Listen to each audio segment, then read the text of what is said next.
It's all crime. Yes, it's all crime. Especially on Twitter. It's all crime. Oh shit! There we go. I am excited. Yo, what about is fighting. going on, everybody, and welcome to another episode of the Next Podcast. Guys, we have had an incredible week since the last time we went live. In terms of gaming news, stuff to talk about, people getting their hands on the Series X, and I'm talking like, YouTubers and stuff. They embargoes lifted. They're able to talk about things. We're gonna get into cross-gen saves, which is also seems to be a hot issue this past week. There's a lot of things to talk about. Before we get into it, let me shout out, guys, this is incredible. Let me shout out Lathlo. Now, Lathlo, if I massacred your name, I do apologize. But guys, people on the panel, guys, we have reached Australia. They're checking us out live from Australia right now. How cool is that? Hell yeah, let's go, baby. Yep. I mean, I thought we reached Australia a long time ago. Dude, Just I saying. never saw any. I don't remember seeing anybody saying tuning in live from Australia. We have definitely hit other parts of the world.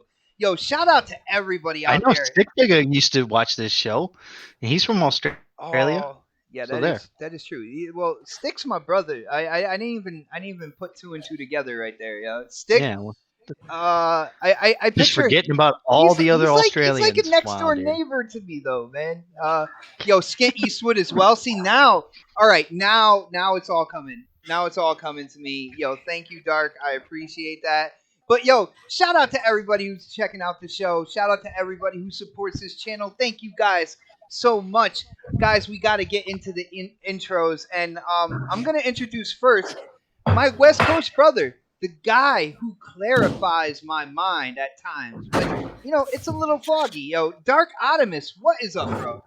What's up, man? It's it's the month of Halloween. The month I of got Halloween. that. You got to celebrate it the whole month, huh? Oh yeah, dude. I celebrated the whole fucking month, dude. The whole your month. neighbors are gonna be so tired of you knocking on their door every Oh, single yeah. night. Yeah. Oh yeah, getting candy every night, dude. Just you guys got candy? Where's the fan at, bro? Next I door. was about to say the same fucking thing. You guys want some candy? Great minds think alike. You want some Wow. candy? You guys want candy? You guys need candy? All right. No, man. I'm happy to be here, dude. I'm ready to get into these topics. Nice. It's gonna be a fun show. Nice. And next on the list, he is he is an alumni in the University of Podcasting right now because he's on multiple shows, man. I started with him on CCC. He came over here on Next, and now he is everywhere. Crispy, what is going on, brother? Oh, what is up? What is up, chat? Man, I'm still trying to think of that PlayStation mantra. Isn't it play has limits? What is it has limits. Oh, jeez. Sorry. Had to say it. And yes, enjoy the podcast because we are gonna go in, people. Yes, Wow. we are. Well, I think Crispy is in some type of mood. Everybody, buckle your seatbelts is all I gotta say on that one. Next on the list, coming from that Lone Star State, and he is a gamer, but again, the thing I really like about him, bringing his opinions on games, he also brings like the financials into it, and he gets into the financials as much as he gets into like when we're reviewing games and stuff. It is always great to introduce this man every Thursday. Predator, what is going on? What up, peeps? I've been busy today. Been working all fucking day in the office. Now I'm in the kitchen right now trying to do the show and feed my daughter at the same time. So, but I'll be here. I'll be here listening to Crispy go all in. Dude, I think your daughter's old enough. You don't actually have to feed her manually yourself. I think you can let that go. Right 17 years old. Wow. But like I said, we got stuff to get into, and I got to introduce my brother, the man who has been with me from the beginning. And no, I did not talk to anybody else about getting this man on. He was the first person I thought of for the next podcast. K Mega, what is going on, bro? What's going on, man? This is about to be some ass kicking in this house. I sit there and I told my wife what Fred told me about because we're supposed to be try to meet up at a WinStar. You know what I'm saying? Because he's from Texas and I'm from Oklahoma and stuff, right? And so I said that Fred was over here making a joke and saying, "Hey, bring your wife." And so she's like, "Oh yeah, I'll come." I'm like, "You dingy ass heifer." Anyway, so shout out to my wife being dingy. Love her. Anyway, so no, thank you for the introduction as usual. We about to do the damn thing. I'm just going to be just straight up with you. I've been paying attention way more to politics than I have been with what's going on with the gaming world, but that elderly shouting match that happened. yes. But other than that, man, I still did a little bit of research and checking out some of the things. I mean, so we're going to have a good time, man, as usual. So let's do it. Definitely. And before we get into it, guys, if you haven't done it yet, hit that thumbs up button. If you haven't subscribed, definitely subscribe. You guys are in for one hell of a show. The topics are absolutely broad, covering a lot of things, and I think it's going to be a good show. So let's start with the first one, and one of the most highly anticipated games coming out this year is Cyberpunk 2077, and CD Projekt Red was put under scrutiny a little bit this past week when it comes to the development of this game. Now, CD Projekt Red at one point in time approached Jason Schreier and said that was talking about they don't do crunch in that studio. They are not crunching when it comes to Cyberpunk 2077. And then all of a sudden, news came out that there was an aspect of quote unquote crunch going on when it comes to the development of this game. Now, real quick, I'm gonna put my thoughts in here, just real quick, because I'm on Crossfire, Mooch's channel, and we talked about crunch quite extensively when Naughty Dog, when there were rumors about Naughty Dog's crunch. Now, Naughty Dog's crunch, from what they were talking about, was excessive crunch, and that's what I stand up against when people when it's mandatory for people not to see their families for like long stretches at a time, stuff like that. Things of that nature. The excessive crunch is what I kind of like stand against. But there might be a little difference here when it comes to what CD Projekt Red is doing with Cyberpunk and the rumors of what Naughty Dog, like again, I said rumors, of what Naughty Dog was doing with their developers.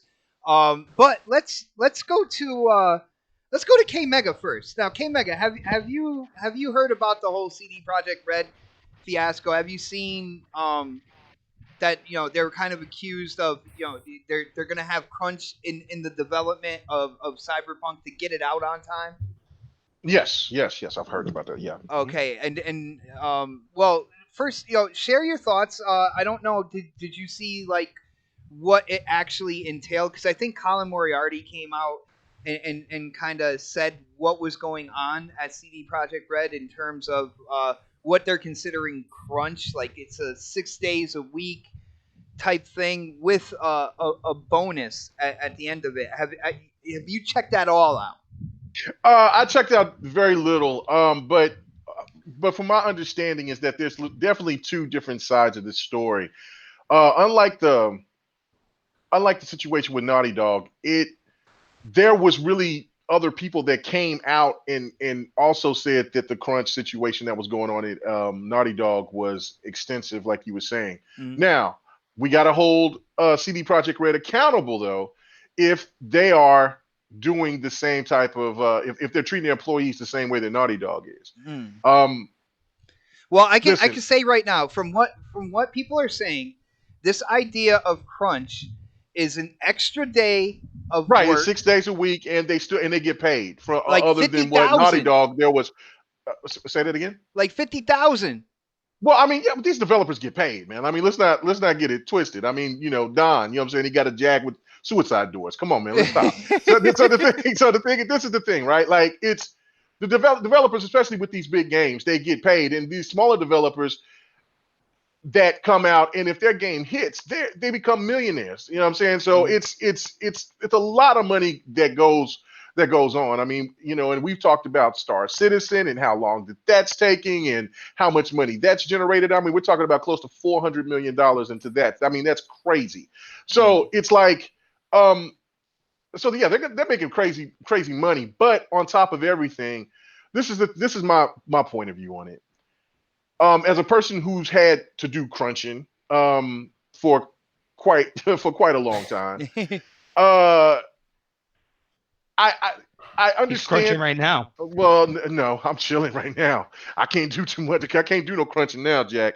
But the situation now is the way you look at it is that it's when people put in a lot of hours, you tend to lose focus, because at that one point you get to a point to where you just want to go home. You're exhausted. You're thinking about every other thing other than the thing that you have to do. Now, it's different from working in construction than sitting and working in an office in a controlled environment with a temperature environment, things like that. But regardless, you're still sitting long periods of time. Your eyes are getting drained, getting strained by looking at a computer screen for umpteen hours a day.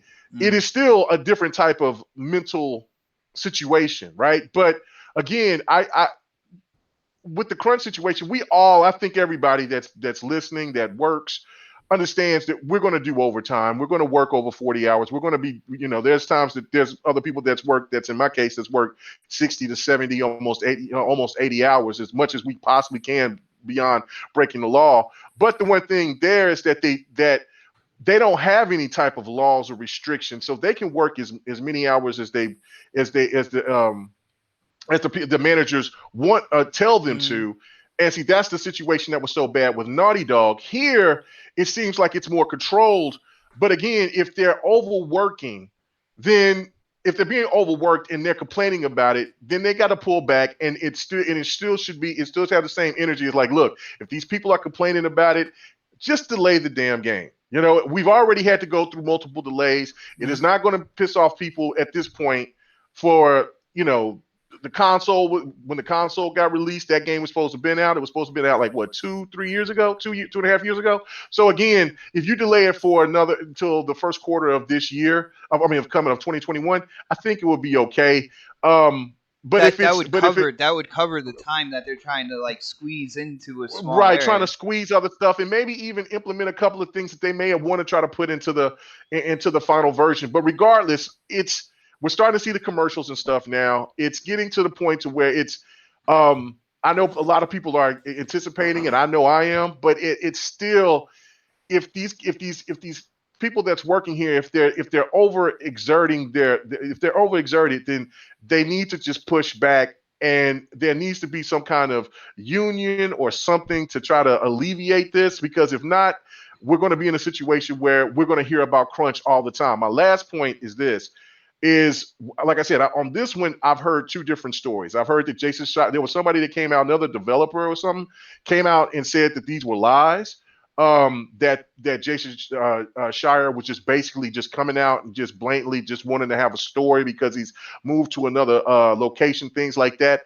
I don't know who to believe in this situation. So that's what makes it a little bit different from Naughty Dog. But if the situation is true and they're being mistreated, then just delay the game and just do it in good faith. I got you. Yo, the game is going to stand. Check this out, K-Meg. I want to know what you think about this. Yo, shout out to Tim Brewster. Tim Brewster, he has been in the chat every week for as long as I can remember. He says most of these devs are working from home. So what do they have to work? So what? They have to work 6 days a week from their couch. Come on, man. Okay, so let me make this point. My wife works from home. It's a known fact that people, when they work at home, they work a lot more hours. So I mean, I think that when you look at it from this standpoint, that was a pretty ignorant comment, because there's a lot, the situation with the pandemic, it's not these people's fault. But I see my wife every day. And there's times that she's worked damn near 7 days a week. Like she'll just get up and say, I got something I got to fix, I got to do. Normally, if she was just doing just a regular 9 to 5, she wouldn't have done it. She would be home on the weekends. But I see her getting up more, and I know that that's exactly what a lot of these other developers and people that's out there working from home are doing. They're putting in more hours than needed or than what's expected. So we'll start seeing a lot more people across the country and maybe and even across the world start working home because of this, because they get more production. Oh, the whole situation. I've been looking. Yeah. I've been looking for a job the past like week and a half or so, and there are so many postings about work from home that it's insane, dude. Yeah. So that's the thing too. I mean that I you know what I'm saying, I understand. I don't understand. I mean, that was just an ignorant comment, but to me, it's like, it's a difference from somebody that can get up and say, look, I want to, they work their regular hours, and then they just want to do an extra 2 hours because they want to be ahead, or they just got a overlog because somebody else took off, or whatever the case may be. Well, not only that, there's no in the normal work schedule, there's always a pressure to get stuff done before you leave. You don't have that at home. Like, you could be like, then I still got these couple things to do. I'm just gonna say, K-Meg, I'm going to respectfully disagree, but I'm just gonna say that. Oh, I don't know how I was you going can to you next. Disrespect Anyway, what I live with it every day. No. I don't know how can you disagree with me when I live with it every day. I live with something totally different. I'm just telling you. Well, I mean, there's just a level of people's work ethic. I guess that's just what it is. But this is the thing with me is that these developers, they're doing what they're doing the best that they can. And listen, I understand that people expect these things to happen, but listen, we've dealt with delays all damn generation. So what's another delay? I mean, it to me, if you get a delay from a certain game, or from these certain games, to me, they're just adding more polish and making the game better than what they probably would have had if they brought those games early and they would have been broken. You see what I'm saying? So it's like, if people are being overworked, then they're being overworked. There's just no question about it. You can't sit here and be at your job and bitching at your coworkers at work saying, "Damn, man, they're working me to the bone." But then when you come home and you expect the game to be out, and those people are getting worked the same way just because they make more money, that's not their fault because they're making more money. You need to change your damn profession.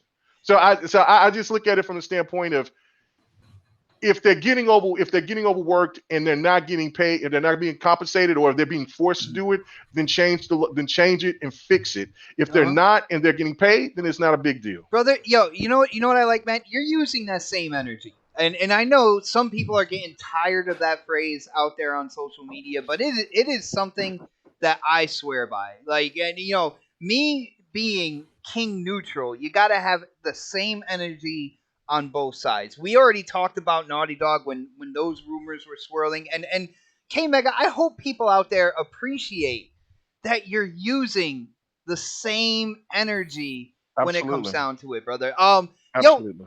shout out to Master Clown. Yo, what is going on, brother? He says, wouldn't it be work without pressure? And the reason why I called you out, bro, I love that little icon by your name, man. It just matches so well. For people who don't know, that icon next to his name shows that he is a member of this channel. And brother, I appreciate that. I appreciate that so much. But it looks really good next to your name. I had to point that out. That looks fire right there. But we're going to Crispy now. Crispy, CD Project Red. You heard what was going on. You heard kind of like the claims that there is crunch. Then you had like Colin Moriarty come out and say what is going on with that. The 6 days a week. You heard K Mega. What's your opinion on this, man? What are your thoughts? Okay, so I'm gonna give you a little bit insight into Crispy. Okay, I am a butcher. All right, I have asthma. COVID could kill me. Okay, from what I've been told. All right, I chose to put myself in a position to help the customer over what I feel.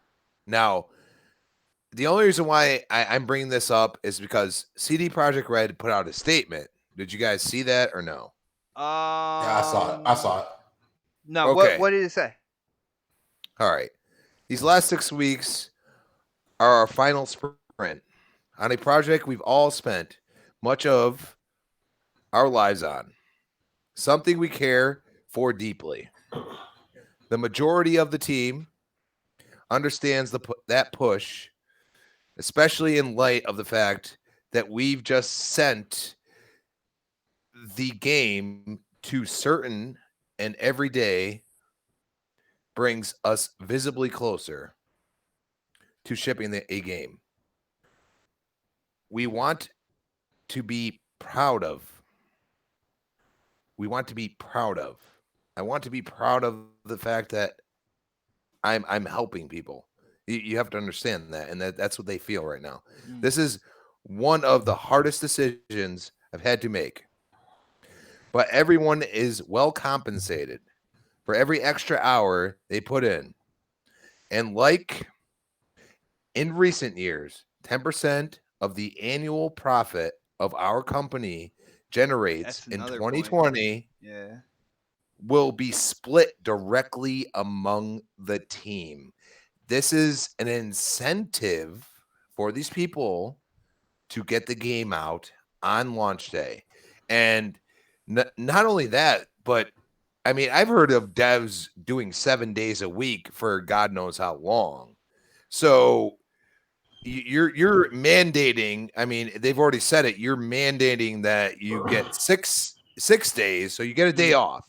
Now, in my trade, there are companies that mandate for your entire career that you have to work 6 days a week unless you take a vacation. A lot of people don't realize that. And not only that, but I'm exposing myself to the thousands of people that come through my store every single day that could have this thing. I had a bad picture. Okay. I had a bad picture in my head when you said that. Yo, keep going. I gotta grab my water from downstairs. But this is the point I try to make to people. Okay. If you're not compensated, which I'm actually salary. So when I go over 40 hours, for a certain amount of hours in my contractual obligation, I only get paid half time. Okay? So I get paid less than my part-timer. You have to understand that. Like, for them to have not only a stake in the company, so if they do well, if they sell, I mean, God, let's throw it out there, like 10 million copies by the end of the year.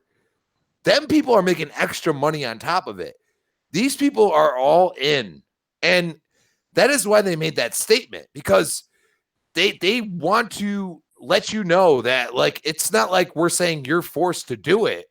If you don't work that 6 day, I'm sure they're probably going to lose a percentage of what the the actual game would make.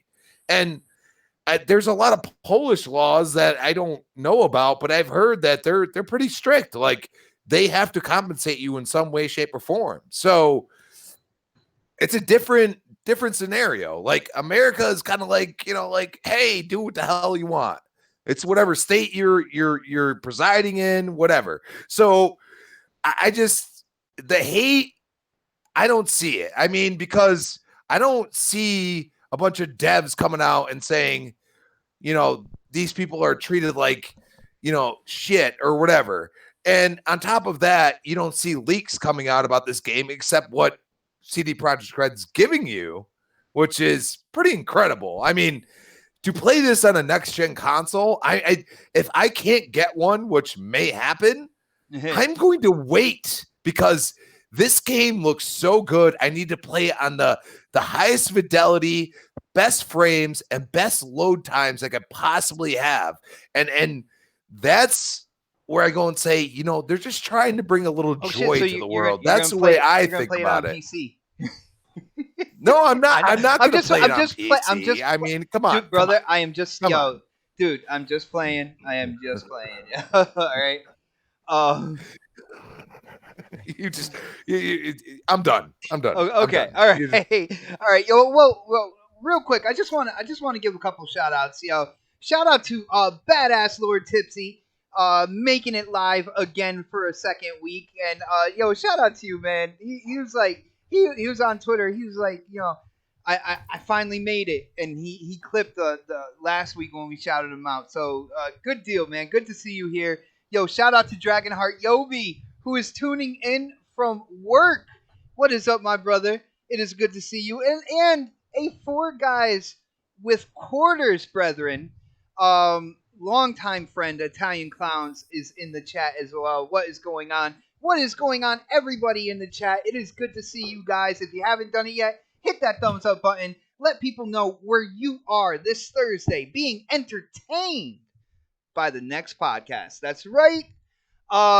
Let's go to the Angry Otter himself, because I'm interested to hear what he's gonna say on this. Now, when it comes to crunch, again, I will say, I'm not like, if crunch is fair, I can see that, because in this whole industry, the developers have had last like certain amount of time before a game releases. They're always rushing to finish the polish and get everything done and make sure the game releases straight. It's a functional game. It's the best it can look. All that good stuff. And the way developers are, they always want to put more into the game as well. So I don't know, yo, Optimus, man, what are your thoughts on this? What is CD Projekt Red up to? Is it good or bad? What's going on? Man, fuck CD Project Red. No, I'm just kidding. Oh damn. No, I love that studio, man. I mean, I think honestly, like if they're doing crunch and they're compensating their employees, I don't see anything wrong with it. Honestly, I mean, the thing with Naughty Dog is that they weren't compensating any of their employees. They weren't doing anything for their employees to have that crunch happen. I And mean, they these couldn't people even say are. the word fun. I mean, In yeah, reference that's to the the thing game. with the Naughty Dog. Like these people are on salary, like what Crispy's on. Like these people are, they're only getting certain amount of money, and that's it. So it was like for them, it was a whole different story. For CD Projekt Red, this is completely in some other lane because I mean most companies like this would never do that. They would never ever. They don't. Most companies like the big companies, they don't give a shit about their employees. They don't care. They don't care about like if you work for a company, the higher ups, they don't give a shit about you. They don't care about you. You're just another worker bee. You're just somebody who's gonna, you know, who's taking their money, and then once they're done with you, they're done with you. Yeah. And this is completely different. Like this developer is saying, hey, we're going to give you guys this. We're going to, we love you guys and we want you guys to continue to be happy here. And it shows because they haven't put out any leaks except for the ones that they've been putting out themselves. Like that shows you that these people are actually happy where they're at. So Jason That's a good Schreier point. comes out and tries to fucking start shit like he always Are fucking you a does. Schreier fan? No, I fucking hate oh my god, I fucking hate that dude. Like I'm just like, shut up, dude, just go away. Guys, Like I seriously, had to go get away. that on record, by the way. Live show, Like I had to like get it out there. like I mean, he's a professional, yeah, granted, like he does his thing. Like I'm not mad at him for doing his thing, but it's like dude, come on, man. Like you're trying to start shit now. Now you're trying to start shit. And that's the problem with that is that like even though CD Projekt Red came out and said what they said, people are still going to be like, oh well Jason Schreier said this, and it was just like, yeah, but he doesn't know all the facts. Like he probably knows most of the facts. He knows a lot of the what he's hearing and what he's seeing, but he doesn't know everything that's going on within the company of CD Projekt Red. So I Yeah, think he's on the outside looking in. That Right, exactly. So, I think CD Projekt Red is doing what they need to do. I mean, if they do delay it, like, am I going to be upset about it? No, I'm not going to be upset about it. I'm going to be like, okay, then that means that maybe it'll be like a PS5, Xbox Series X launch title, or no, not a launch title, but like. they already worked the the PS4 No, I Xbox know, One's coming. I know it's coming to the Xbox and Xbox One and PS4. But I'm saying like maybe instead of like if they do delay it, maybe it will be like they'll have them come out at the same time. Well, You know what I'm saying? Dark. Like That's a good like point. PS4 and PS5. That's a good point, and Those kind of it's things. something I want to kind of build off with you real quick, if you don't mind. But some people would say like if they were trying to hit the launch day of the next gen, people Yeah. would be like, all right, well, yeah, I can see that crunch. They're making sure everything is good for such a big day where they're coming out cross gen. They're You coming mean out. like Ubisoft with Assassin's Creed? Oh, anyway, uh, dude. But like, what do you like? I'm looking at this and I'm like, if there is a delay, if they do delay it, they can delay it to the closer to that what we would call Well, launch that's window. well, That that's doesn't the seem thing. like a Like, big problem. no, it doesn't. It's not a big problem. Like if they did it, then we would accept that. Like we should accept it because we know that game's going to be, a good game. Like we've seen it with The Witcher 3. Like why wouldn't this game do the same thing, like be a good game? So, I think um them delaying it would not deter people from, I think, playing it when it comes out, because if you think about it, like around that time, like it's coming out a week after the new consoles come out. It comes out on the 19th. So like, are they gonna get a lot of sales? I'm not sure, because people are gonna want to play it on, especially the people that are playing on their PS5 and Xbox Series X. They're gonna be playing other games. And because Assassin's Creed comes out around that time, I think. What else is there? There's a ton of stuff that's coming out that on that week, that launch week of both consoles, that it's insane, like how much stuff is coming out. So even if they did delay it, honestly, it would actually be good if they delayed it, because then we could play the other games that we have, and then look forward to something in January or February that is from CD Projekt Red, and be like, I hope okay, you're we're not ready talking about for it. old games, Dark. Come on. Oh no. Wait, Oh. wait, what? Dude, No, I'm hold talking. on. I'm talking about new games, man. I'm not talking about old games. What new games? We'll get into old games, dude. We will definitely. I'm talking about Assassin's Creed Valhalla. You're gonna have That's already an freaking. old game. What are you talking about? Yeah, apparently, yeah. All Who's these that? games coming out on launch are old games, apparently. Yeah, well, but yeah, no, Dark. With hearing you, and this is one of the reasons why I love the show. Like, I hear all the different opinions, and you just spark something in me. Like, why are they adamant that it has to come out at this point in time? Like, if they feel like it needs extra time, it's Maybe not.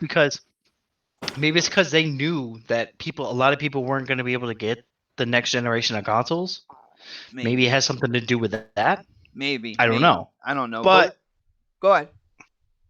but I think it's really just because they've delayed it so many times that they're like, we just kind of want to get this out. We want to get this out to people, and we want people to see it, because I mean, people have been waiting for this game for eons, years, for this game. Like, this game, when it was announced back in That what, first trailer, that first little that first teaser. trailer, what, 2012, 2011, somewhere around there.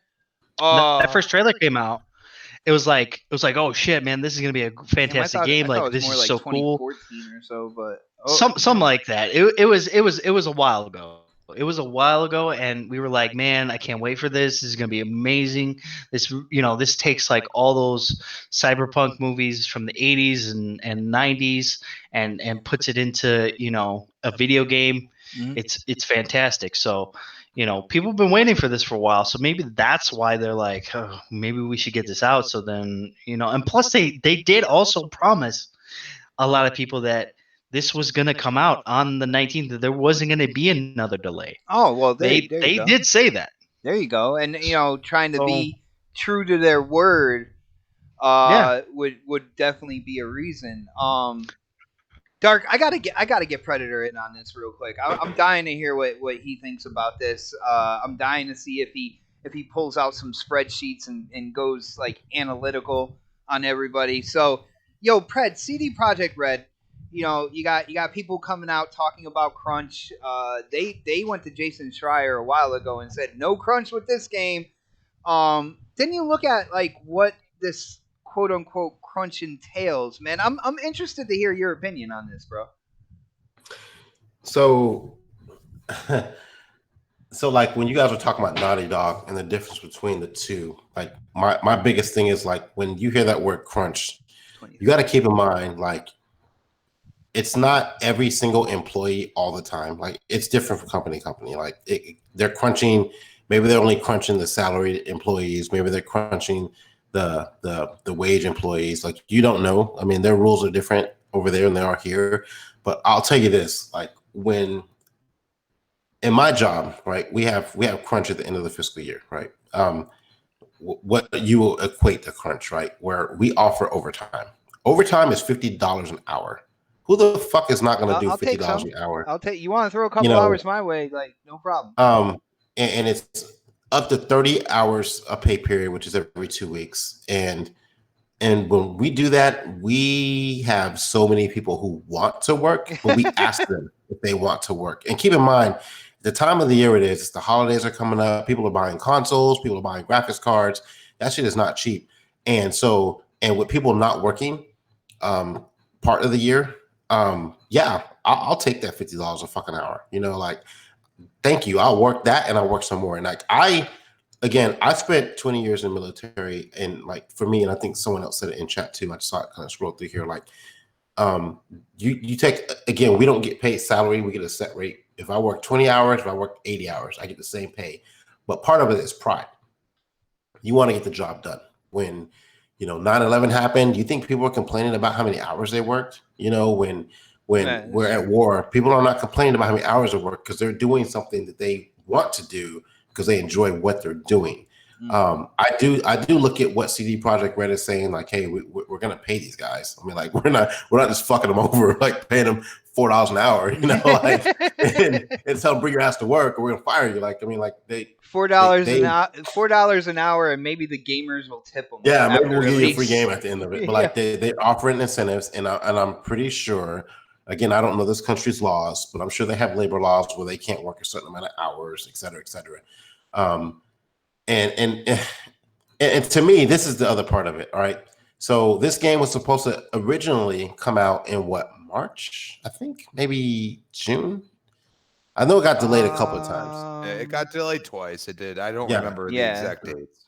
So I think the original date, I believe, was like April time frame. Then they pushed it back to July. Then they pushed it back till November.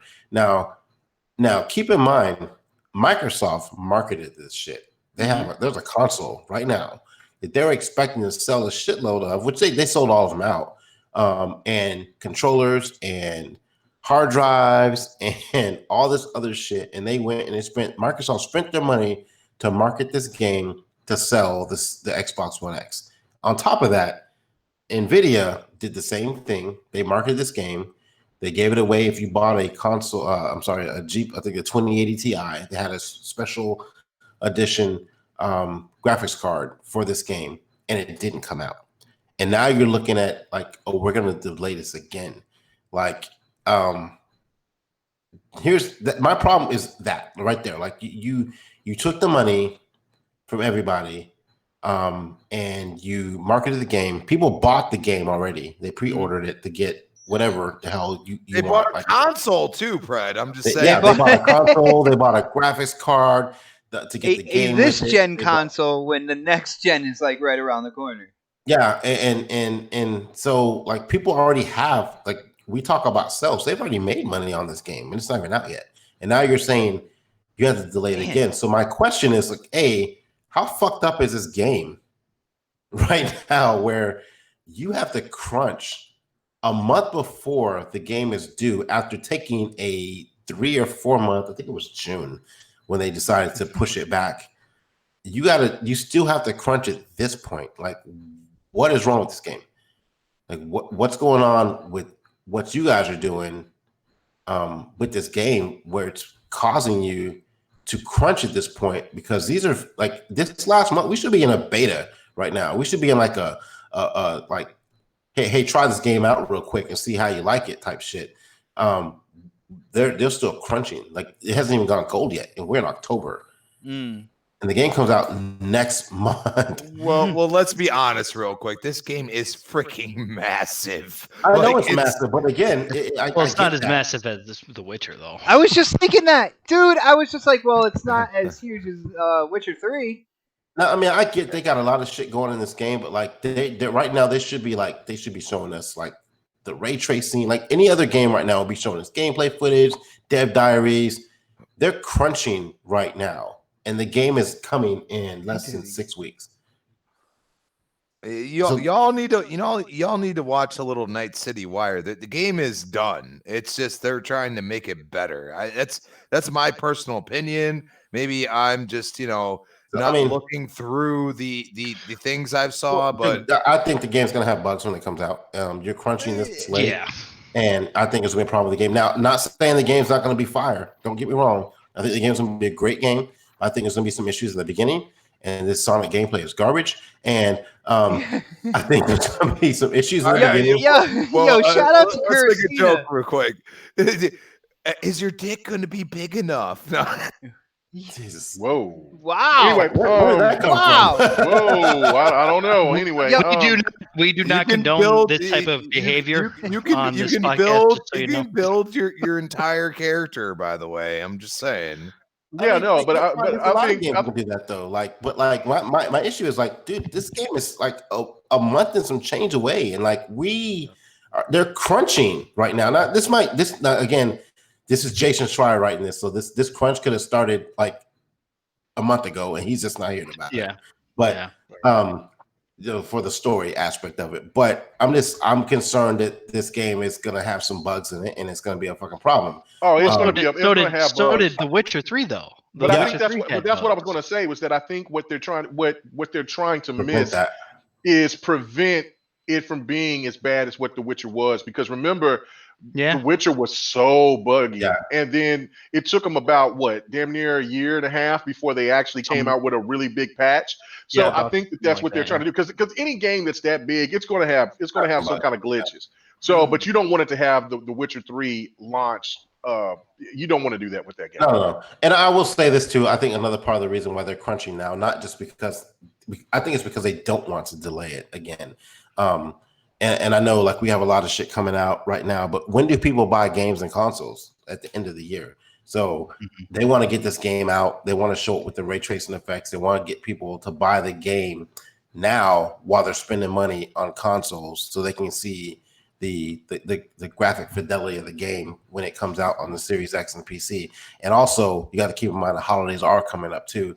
So if they don't crunch now, that means they have to wait until after the holidays to get people back into work to get on the start of this game. So like if they can get this game out at the date they're doing right now, and they don't have to crunch, because keep in mind, if they decide to say no crunching, we're gonna delay the game, they're not gonna get shit out of their employees between November, like the middle of November till like the middle of January because of the holidays. So they got to crunch now to try and get the game out on time, because if not, they're going to push this thing back to like maybe February or March or April. I'm sorry, it's like the early spring. So like I'm okay with them crunch. They're paying their employees. There's no problem with it.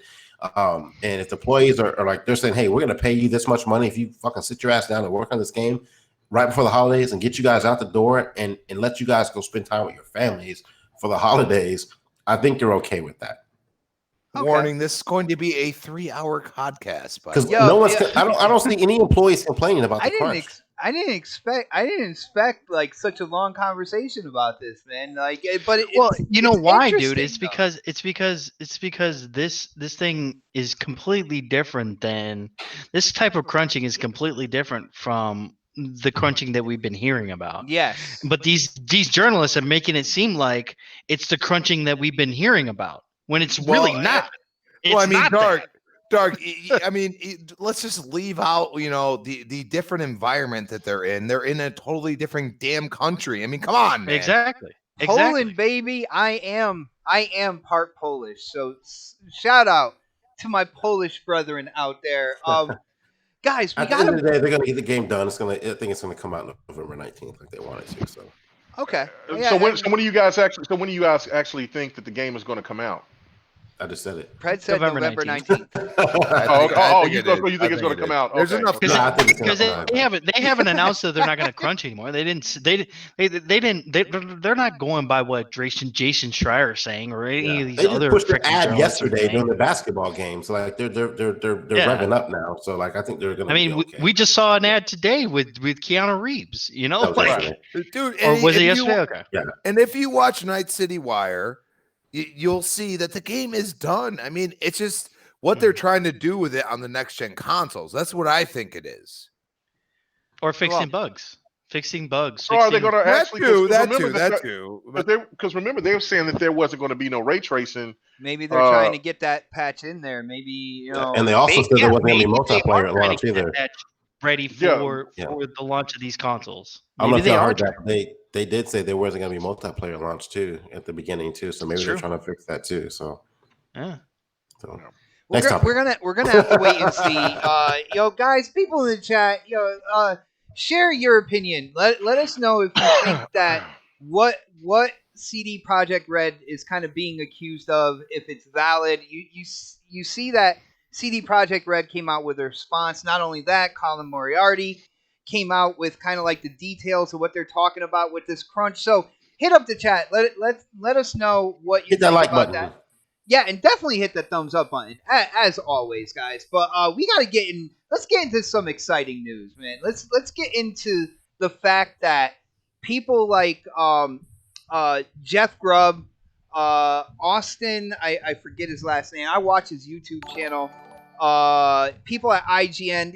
People in the gaming news and people in the industry have now gotten their hands on the Xbox Series X, and certain embargoes were lifted and they can actually talk about certain things, which is something they have done throughout the week. And of course, people have responses to that as well out there in social media.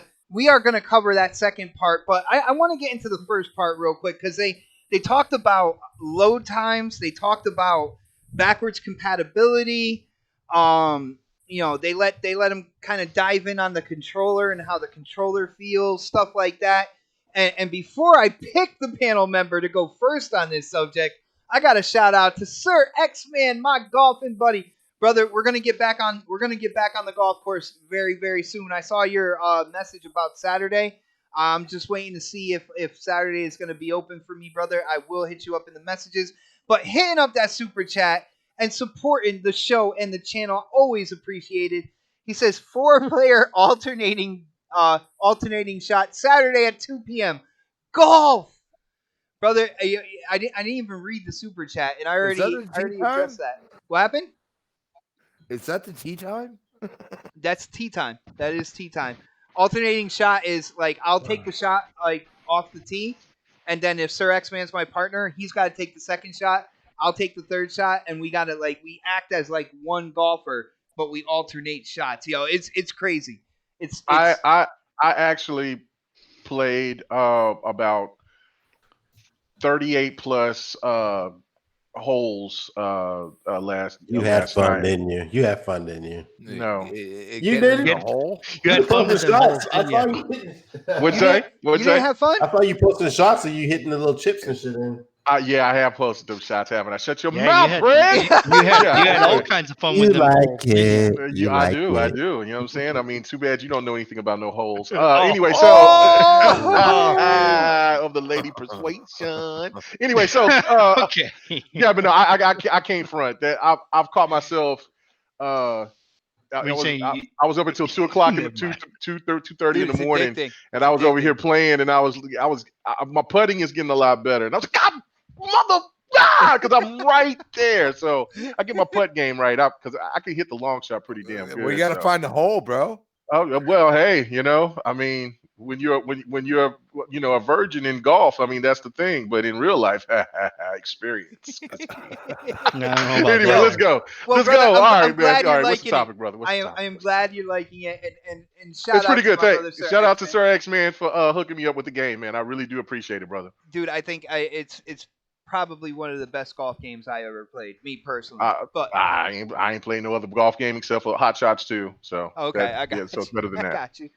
I'm trying to think who to go to on this one. You know what? Let's go to Dark. Let's let Dark freaking drive one off the tee and get this topic first. So Series X is out there in the wild. People are reporting on it. Embargoes were lifted, and I think that's a key thing because people started hammering kind of like what was talked about. But again, embargoes were lifted. They were able to talk about backwards compatibility. They were able to talk about the SSD load time, stuff like that. So, Dark, what did you think about what has been shown so far with the Series X? Because these gaming news sites, these YouTubers, they're like, yo, this is the truth right here, man. What do you think, bro? Xbox has no games. Oh No. my goodness. Oh, that's Michael Myers talking right there.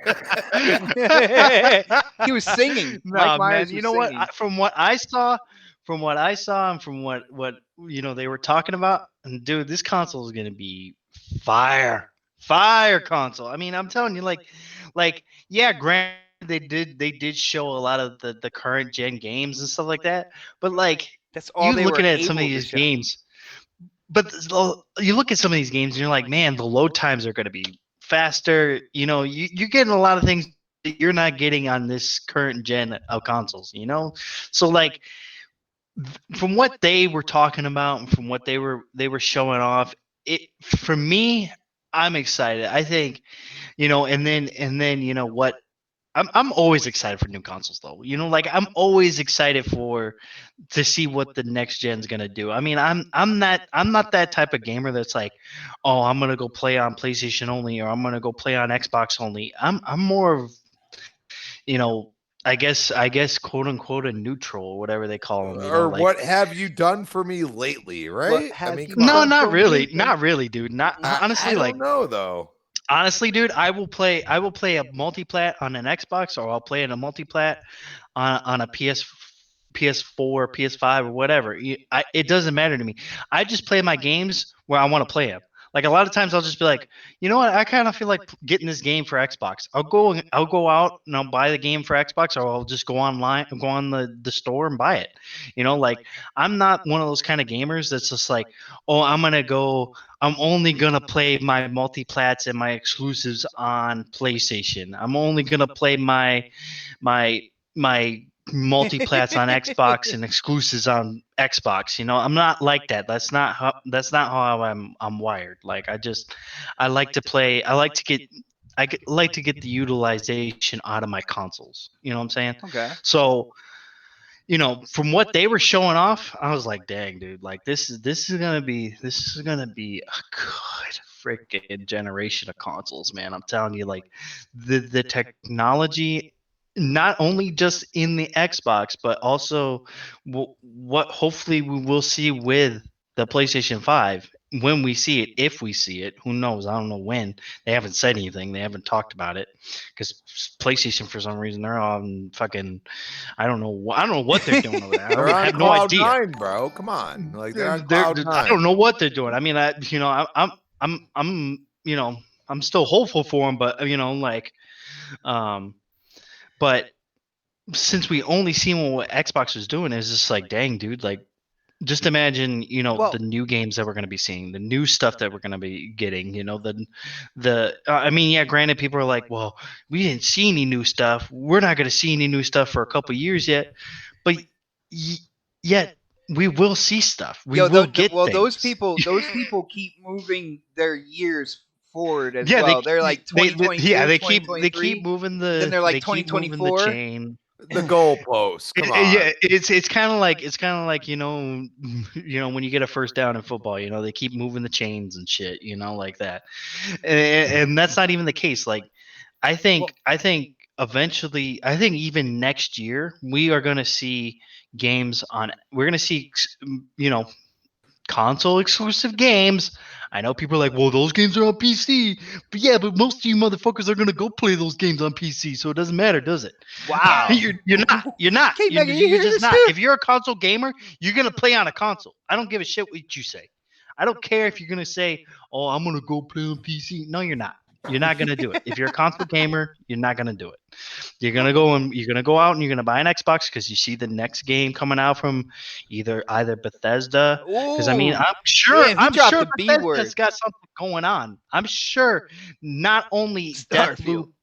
Deathloop, or what's it called, Ghostwire Tokyo is the only games they have in development right now. I guarantee. And let's be honest for a second. You only have to subscribe to Game Pass to play Doom Eternal. Just It, saying. I mean, that's a plus. I mean, like there's a lot of incentives on both ends. Like there's people got to stop this whole fucking dude, I get so sick and tired of Twitter because it's like sometimes I won't comment on anything because I'm just like I just scroll past it. I'm just like, man, I I don't do that give a quite fuck. often. Quite I, I often, man.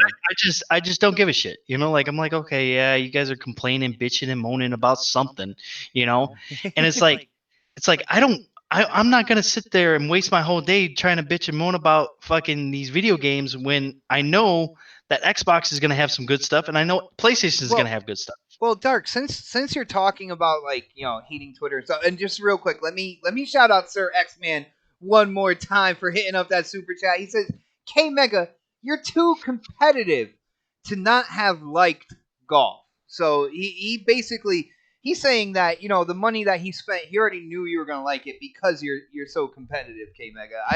I agree with him, man. I think that's absolutely true. But You Darks, played a fighting game with him? yeah, I have. Trust me, we were in a tournament at one point in time, pinned against each other.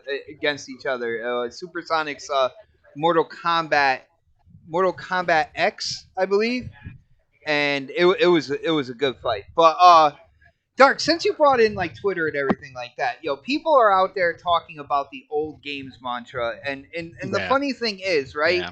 These YouTubers, these gaming journalists have already stated that certain embargoes were lifted, where they were able to talk about back compat. They were able to talk about the current gen games running on that system. They're not able to talk about any of the newer games. So, but Yeah, YouTubers that's were exactly true. they were dropping hints though. They were dropping hints like none of these games were made with velocity architecture in mind. None of these games were made with the SSD in mind. So what do you think about that reaction? And do you think people just kind of glossed over some of the People things that these guys are saying? people gloss over everything.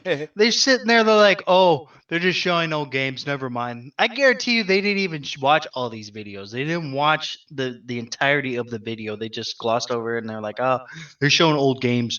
That's all they got is just old games. Well, you got to remember that these guys couldn't talk about a lot of the new shit. They couldn't do that. There's embargoes, there's things that they can say and what they can't say. You know, Well, Microsoft it's is a not marketing thing, man. You put it out exactly. in waves. You don't just Yeah. like throw everything out at once. I think it's because we were at the month of we were at the end of September, getting into October, and people are like, "Well, we should see new games. We should see this." Yes, granted, we should be seeing that stuff. Yes. I agree with you. We should be seeing new games. We should be seeing stuff that that's going to be able to run on that console. That's just beyond what the One X and the One S can do. Yes, we should be seeing that, but the embargoes were there. They were in place to show that, well, this is what you're going to be able to do with your console day one once you get it. These games are coming with you. These games are going to stay with you. Mm-hmm. Unlike your saves are going to stay there. Oh, your saves are going to be your there. saves are gonna stay. Oh my goodness! Like you. Oh, that's Unlike somebody else insane. who isn't allowing that. This one time at band camp. Does it bother me? No. But I see what people are talking about. You know what I'm saying? Like people are saying, okay, well, I'm going to be able to, take all my saves, everything over onto the next console of Xbox. I'm not going to be able to do that with my PlayStation 5 for certain games. Maybe not every game, but certain games you probably won't be able to do that. Well, Is that there a was quite a problem? few. There was quite For a me, few that no. developers already came out and stated. So there was already quite a few that Right. were like Exactly. But Yeah, exactly.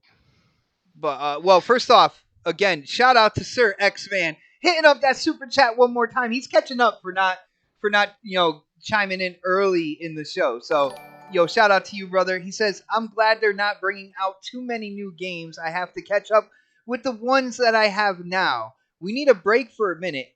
Facts. You agree?"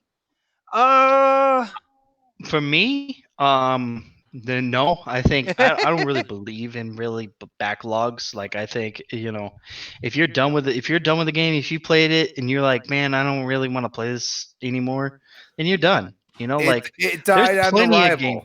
arrival. Right, exactly. There's games that I've played that I was like, man, I can't play it. Like this game that you're showing right now, The Outer Worlds. I could not finish this game. I was just like, man, I'm done couldn't with this finish game. it I'm not either, gonna play it. But you're I don't. not an Obsidian fan. I don't. That's Right. the point. You're right. Well, actually, I did like Fallout New Vegas. I thought that was a fantastic game. I did finish that But one. you know the genre. It's very similar to the Fallout Yeah, 3. it is. So It is, but that's the thing. Like the reason why I just didn't like that game is just I had my own reasons why I didn't like that game. There was just I don't know. It just too didn't much words. I think that personally. and it didn't feel like New Vegas. Like New Vegas was just so good. Like I think I hyped it up to a New Vegas level that I in my mind that I was just like it just couldn't beat that. You know what I'm saying? So it couldn't get to that level. Um so I don't think backlogs are really a thing, especially for me. Like I just don't I want to play the new thing. I want to play the new game that's coming out. Like Are you gonna? All right. So I got to ask you real quick, Dark. Are you gonna play Hmm. Demon Souls? yeah, I'm gonna play Demon Souls. Of course, I'm gonna play Demon Souls. So that's like an old like game, bro. but I don't mind old games though. You know what I'm saying? Like Uh, all I said was that I don't give a shit if those old games are on those consoles. I don't I'm just care. gonna shut up, dude. I'm just gonna shut up. I don't mind old games. I don't care. I honestly I don't care the Xbox for even if they had it from now to December old games to play. I don't care about that. That doesn't bother me. Because I'm playing an old game right now. I'm playing The Evil Within, like again, over again, because it's Halloween time. I want to play a horror game. I'm playing it over again. There are games that I will play over again, like Spider-Man. I'm gonna get the remastered version on the PS5. I'm gonna do it. I'm gonna play it again. Will I platinum it? Probably not. It's the same thing with Xbox. Like I'll go back and I'll play old games like Mass Effect and Mass Effect 2, like the games that I adore the most on these consoles, I'll play again. But Dude, I've been waiting for Fear to be backwards compatible because I exactly, would dude. play I've been that waiting for that game. game too. I would play the shit out of that game too. I would play if they did a remaster of that game, I Oh, would get it. I oh would hell yeah, totally get it hell because yeah. that game is so good. You know, All three in the franchise, man. Definitely. I So mean, go ahead. from what Crispy was saying though, like with Demon Souls, it is an old game, dude, but it's enhanced so much that it almost feels like a new game, almost kind of like Resident It's Evil 2. enhanced so Resident much Evil that it's at 2, Resident Evil 1440p 60 3. Well, FPS, it's right? Crispy. I mean, It's that doesn't matter dynamically. to me It's though, dude. See, dynamically that's the thing. You're enhanced. you're trying to bring in that fanboy bullshit to me, and I'm not No, I'm I'm not not doing the trying to bring fanboy no shit. fanboy shit. You are I'm trying bringing to speak. fanboy shit, I was dude. trying to speak my truth, bro. Yeah, Dude, but you're saying 1440p, 60 frames dude. per second. All right, all That's right. that's Hypothetically, fanboy bullshit though. all right. Hypothetically, I'm a gearhead, You know correct? K Mega's enjoying You this right now, guys. You know you that, know I'm right? a gearhead, correct? Correct. Yes, I'm a I do. gearhead. I So know I'm that. gonna play. I've already been playing at 4K. It's been at 60 FPS. 60 FPS is pretty incredible to me. Guess what? I want to play that 4K 120 frames per second. Ooh. Okay, That's fine, so dude. I don't care about that stuff though. I know you don't I care, but I I'm care I'm about bringing you an example the of game. the point. So it's not 1440p 120. It is 4K 120, bro. Just think Okay. about that. I'm just, K Mega I'm and just, Predator got but popcorn to right me- now. all I I'm can gonna say, guarantee it. dude. But to me, I'm gonna say so. You know what I'm saying? Like I'm gonna say so. Like I don't care about You that. like the games you like, dude. And it's not the point I'm trying to make. The point I'm trying to make is that you're telling me that we should like a game if they haven't done what the hardware can do, and that's my concern. Well, You understand what I'm saying? I don't think I ever said that. dude, I hold on. never said that. Hold on, Dark, real quick, just Crispy, just kind of like in defense of that whole thing. If you notice, and I know K Mega, you can chime in on this as well. Like when it comes to the whole 1440p thing, I saw a couple tweets out there from people who actually go in and look up this stuff. There's been a lot of that word dynamic when it comes to 4K, when it comes to the PS5. So maybe in terms to get all those kind of like special, next gen features in there, maybe that is what the console can do. Well, 1440p with a dynamic let's be honest for resolution. a second. Dynamic was already said. No, I know that. No, That's no, 4 Pro. brother. But I you're know bringing that. you're bringing in shit that is fanboy bullshit that I don't care about. No, it's not. What I care about fanboy. is the I'm game, talking facts, dude. That's All- what the PlayStation. I don't care about that shit though.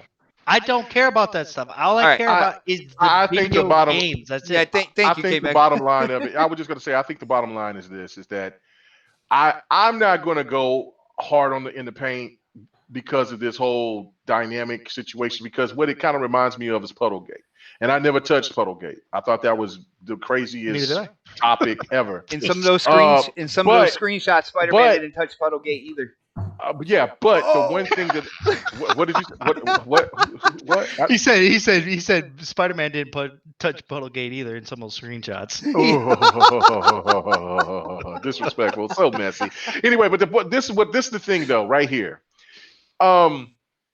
This is how you defeat a stand. You know what I'm saying?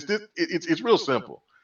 You let them just do their thing. You let them get out there and just start throwing out them jabs, throwing out jabs. And then when it comes down to the come down, when they tell you, oh, wait for Digital Foundry and all this other stuff, and then when Digital Foundry or the rest of these reviewers or whatever else, they start throwing out the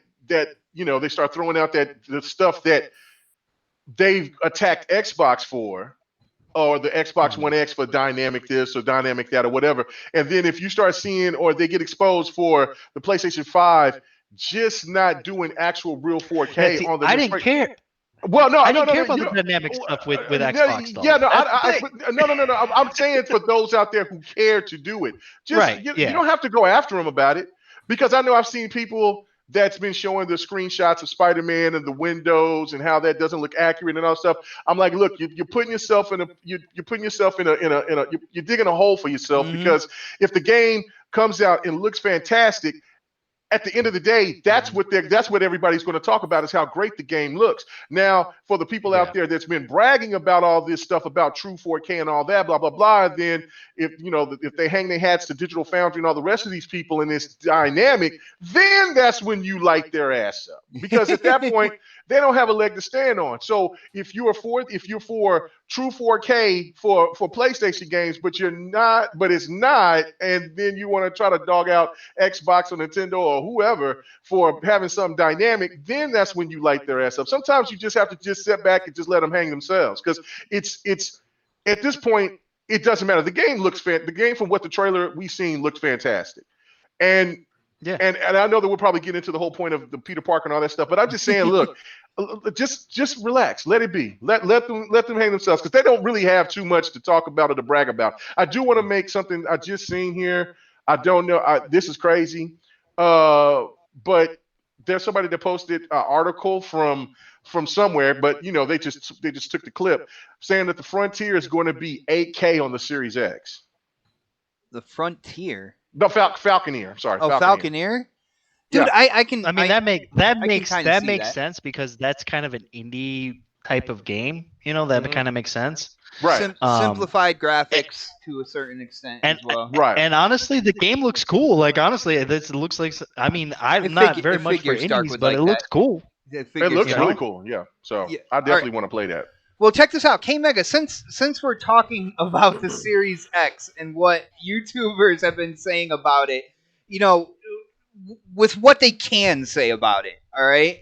Load times, backwards compatibility. They went in with controllers. What were your thoughts? What did you like? What did you hear that you thought was good? And then we'll get in on the same thing I got on with Dark about what people are saying about the information that came out. But what were your thoughts? What did you like about what they showed so far with the Series X? Because it seems like these guys are on board with this. They're like, yo, Xbox was not lying when it came to load times, backwards compatibility. They seem to be all for the system now. They seem to be digging it, man. What do you think? Oh yeah, no, that's a really good thing. I do have to address something in the chat, because somebody is trying to say that I hung myself today because I talked about Canadian prices on controllers, and all I said was that $90, paying $90 for any standard controller is ridiculous. Didn't matter what country it is. It didn't matter. I didn't say United States. I didn't say anything. I just posted what somebody, I retweeted what somebody posted, and I was like, that's crazy. $90. Didn't matter if it was Canada, if it was Russia, if it was on the damn moon, if it was in Pluto. If you got a $90 controller that's standard, that's available to you, I don't want to hear about what's the difference between the US dollar and the Canadian dollar or the Belgian dollar. I don't give two shits about it. $90 is $90, Jack. That's a lot of money. So, and especially when the competitor is in that same country, $74, $75, that's crazy. So, look, there's nobody hanging themselves about that. It's just, what do you say? Is it 75? It's 75. It was 75 because the person that I retweeted. No, I think tax is that's after tax. That's with tax will be included, so it'll probably be 70. I don't know how much the Canadian dollar tax, but I made sure. But you know what I'm saying. But PlayStation cats made a big deal about it. Like, what is this? This ain't got to do nothing with us. You act like the United States is the only people that game. Look, I just read the feed. You'll see that I asked the dude, and the dude said it was a Canadian. So I was like, okay, that's still a lot of damn money. So anyway, let's get to it. How many Canadian brethren do we have in our community? A lot. And they always, of course, we have a lot of listeners. Of course, we're going to talk about that shit. Yes, because it's bullshit. It's bullshit to spend $90 on a freaking controller. Dude, Canadians get screwed with look at that. See, our boy from Australia said $110. $110 for a controller. Damn, bro. That's ridiculous, dude. I don't want to. Yeah, and when it was so funny when the Stance was trying to bring out different types of scenarios, and then my boy Black Frost, because he was on GRG, diehard PlayStation dude, and he's in the army. He was like, I've been all over the world, and the dollar is different from what I don't give a damn about that. $90 is $90, Jack. I don't care about inflation or whatever. If I know that a lot of those people in those countries aren't making. Is not making as much money as people in the United States are. There's some people are, but not the majority of people, and that's still a lot of money. So regardless, people got to stop at that. I think I might make that as the first topic tomorrow. Anyway, you even hear Canadians talking about how that's why expensive it is. Yeah, that's why I'm like, there's gamers all over the world. I think it's important for people to talk about it. Jesus Christ, but people just took it and ran with it. But yeah, no, I thought it was look, Xbox has just been doing everything smart. The only thing that they blundered on was Craig. You know what I'm saying? That was it. The Halo trailer was the black spot of their with the black eye, I should say. Yeah, but nobody would have noticed that unless they paused it like they did. Then everybody would have noticed that Halo Infinite looked like a polished Halo 3. Like, that's what I'm saying. Like, it just didn't look that great. You know what I'm saying? It looked, there was occasions that it looked really good, and then there was points that it just like, but so that was the only black eye that they had. And if you really think about it, from when they came out on the VGAs, that's it. There could be people saying I didn't like the conferences. Well, okay, that's selective. You know what I'm saying? Other people could say, well, I don't like the slow playing of whatever everybody else has been doing it, but that's also objective and selective. But when you came overall of just giving out the information and leaking it out at the right times, and their strategy going in for when you compare to what they did at the beginning of this generation, it is night and day. And they have just been doing everything in a positive, smart way to make everybody see that they have confidence in their product.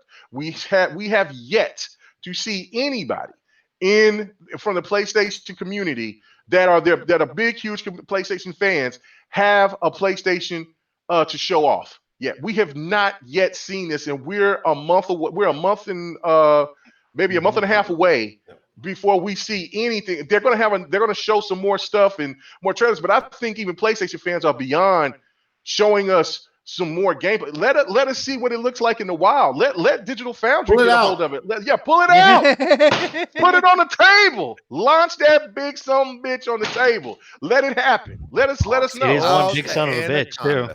Yeah, for real. Right. For real. Yeah. So that's to me. It's kind of like, look, I think everybody who's a fan of gaming wants to, they wants to receive this information, and PlayStation, from when they're confident, they don't trickle their information. They just give it to you. They just they just give it to you, just hardcore, just punch that shit right in your It face. sounds like you're slapping your ass, K Mega. Come on. Oh man, see, Oh, no. you don't know what's happening over here, baby. Anyway, so I need the a thing- censor. I need a censor button that goes. Boo! I know. Yeah. Crispy over here. Crispy sounds like he needs some Yeah. action. I don't know. He's got a little thirsty over there. But the thing overall is that I think look, Xbox is just doing really good things, and then on top of this is what's also different from when they did the same thing with Xbox One. Because if you remember, when they were doing it, they were giving it to people like Boogie, they were giving it to other people, and they were just trashing it. They act like they had no idea who who likes Xbox or who don't, right? Like they just gave it to people just to kind of say, hey, look, you're a big time YouTuber. Here you go. Talk about the Xbox One. It's ugly, it's fat, it stinks. I hate it. That's what you would get with the Xbox One. Now they're being a little bit more selective and giving it to people out there that are somewhat objective, but also, more Xbox centric. And then they slowly start giving it away to people who are more objective. And then I really can't wait to see what Jeff Keighley is going to say about it, because he had one as well. So, and all the things, it's been high reviews. So which tell you that Xbox, I don't think we've ever seen this before, where they have been with any of these consoles, where they just give them out so early that they're just like, man, we know this is a fire ass box. We know that we put our love and time and dedication into this product, and we want people to see how excited we are about it, so other people can see how excited they are. And this is just showing the old game. So I don't think there's anything to worry about. Okay, all right. Crickets from bot. Brad, what do you think? I don't even know what the topic is anymore. It was about the Xbox. What did you think about the presentation of the Xbox? Oh, how they gave it to everybody and stuff. Yeah, how they gave it to everybody. How'd you feel about that? Good luck for them. I mean, like, get out ahead of everything. Obviously, PlayStation isn't doing anything. It's like they're feeding off the lack of marketing from PlayStation, right? Like they're looking like, oh, they ain't pushed the shit out yet. Let's get this motherfucker out to everybody. Then let's put it in their hands. Because one of the things we've been complaining about is no one's seen it. No one's held the PlayStation 5. No one's talked about it. We haven't seen it open. So, like, in my mind, in marketing, I would be like, well, if they're not going to show it to everybody, maybe we should show it to everybody. Let's do the complete opposite of what they're doing and put it out there, pull it out, let everybody see it, right? And so, like, even though I will say I don't like that they only showed old titles playing on it, but you can see, even though that's a personal problem, I really wish they'd, even if it was like Assassin's Creed finally running on the damn thing, like I would have loved to see that. But they did show previous titles running on it and what it can do as far as power goes. That auto HDR feature, stuff like that. Yeah, like all the small features no one thinks about. But the thing is, they're in the news. Like, as a Dallas Cowboys fan, Jerry Jones, like, he always says, any publicity is good publicity. It doesn't matter if it's good or bad. Like, so, like, it for them to put something out there, they're in the news. And the thing who isn't in the news is PlayStation 5. Like, they're not getting that media headline right now. And of course, they're going to come out with something in a week or so. And I assume next week they'll drop some information about the console and stuff like that and start showing a little bit more. But as we get closer to launch, we're going to start seeing more and more of both of these consoles. But Microsoft has done a good thing with marketing. They've surprised everybody and dropped things when people weren't expecting it. And they've put the thing out, put the console out to the masses so they can see it and put their hands on it and experiment with it and do some things with it. And because they have it so soon, especially like people like Digital Foundry and stuff like that, they can test it. They can play games on it. They can test things with it. And I'm sure there's things they've done with this that they can't talk about right now. There's probably a big, huge, like, they already got videos made for other things when Oh, yeah. embargoes lift. Yeah, I'm Like, sure there's a huge non-disclosure agreement on using that console. they even said it. They even said they yeah, can't. and they're not going to talk break about that anything. because they know, like, once D-Day hits and they can drop the information, they got the videos ready already. There's no wait for it. Whereas in place with the PlayStation 5, I'm not saying that there's no consoles out there. Maybe they just can't talk about it yet because again, an NDA. But Travis Scott has one, he's got a controller. at least. Shout out to him because he's got a PlayStation 5 controller. He's been in the Cybertruck already. Like he's been in Fortnite. I'm like I can't get mad at the dude because he's got all the shit that all of us want. But like for the normal consumer though, we're not getting fed that stuff.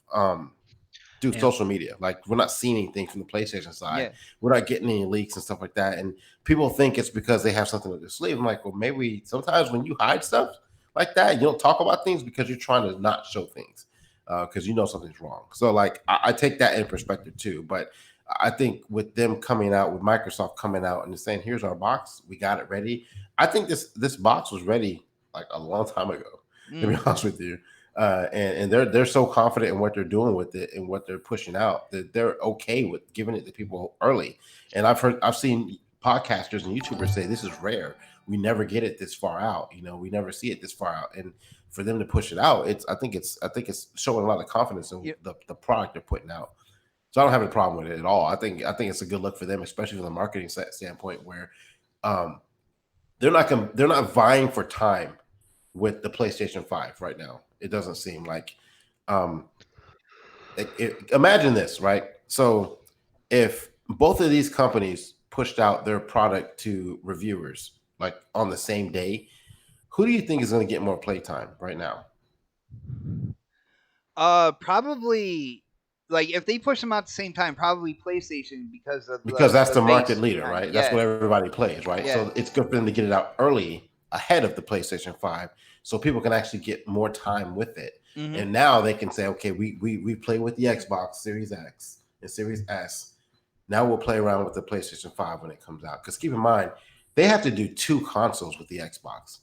They only really have to do 1 with the Series X. I'm sorry, Pred. I got to interrupt you for this one. I have to, and then you can finish because I just Christopher Hart.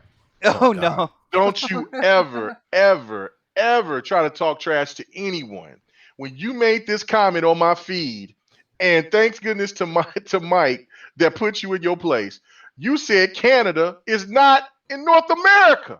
Oh no, dude! You said in one place you pay for health care, in the other you don't. Dude, almost 200 people. You had to blast them like that, yo. Bro, I just seen Oh it. my I just God. seen it. I just seen it because Oh. dude posted and said, "Are you serious? How can you try?" He says, "How can you try to call someone out about prices and you don't even know what countries make up North America?" He says, "Wait." He says, "I'll wait So Mexico until you doesn't find make up North Mexico." America He either. said, "I'll wait." Okay, shut up. I'm sorry. I had to do it. I had to get him. It's all Christopher Hart, what city, what state are you from, man? We need to Oh. talk about education. We need to talk He might be about from education Texas with that department. type. He might be from Texas. Nah, with he that ain't from type Texas with that 'cause I know North America. He's probably from Florida, you know. You guys, yo, Shit. speaking You gotta of be from Texas. like East Coast somewhere like New York or some shit like Oh that. my! Oh Don't my dare! Don't do that! God. Don't Like do that. Connecticut or some shit. Don't do Yeah, that, bro. Connecticut. Yeah, he got to be from Connecticut. That's a small little state. So Crispy, you gonna That's take where that, Bot's man? from, so yeah, I know. I know. He It's must have been small. homeschooled You or coming something. at Connecticut people, motherfucker? Oh, What y'all gonna do? What you gonna do? Put what a you jacket gonna on do? and come to Texas? Yeah, you gonna drive to Oklahoma? Come on, bring your ass out here. Your ass, hey, you're gonna drive all the way to California? Come on. Wow. your raspy talking ass You is gonna make driving that, to make Connecticut? that What is this trip turned right into, back You to go where through the hell New you York, from. buddy. Yo, You gonna make real that quick, trip right back. super chats, I'm real done with my quick. shit. Go ahead, man. Hit the super I'm chats, bro. sorry, Fred, Nah, but I you had to good. You get him. good. I was done anyway. I had to get him. Oh shit. Yo, super chats, real quick. Shout out to Sir X-Man hitting up that super chat one more time. He said, they said it's the quietest console they ever had. Like, and yeah, dude, I saw that. And another thing, Sir X-Man, that surprised me, which I was gonna actually point out to Pred, is a lot of people talked about the size of the Series X and how tall it was and stuff. But people who actually have had it and they're testing it out, they say it actually looks really good in their entertainment systems. It stands out. It's not like overly tacky. It stands out but blends in. It looks aggressive, but it blends in with the other hardware stuff like that. And I know that's a small part of it, but I thought that was interesting because a lot of people were talking, you know, about the looks of the system. And I'm actually interested to see what they do with the customs that they do for this because they have 4 sides to work with. Yes. If you think about it. No one's really worried about the back end of it, but like the 3 sides they have, I'm gonna say it's 3.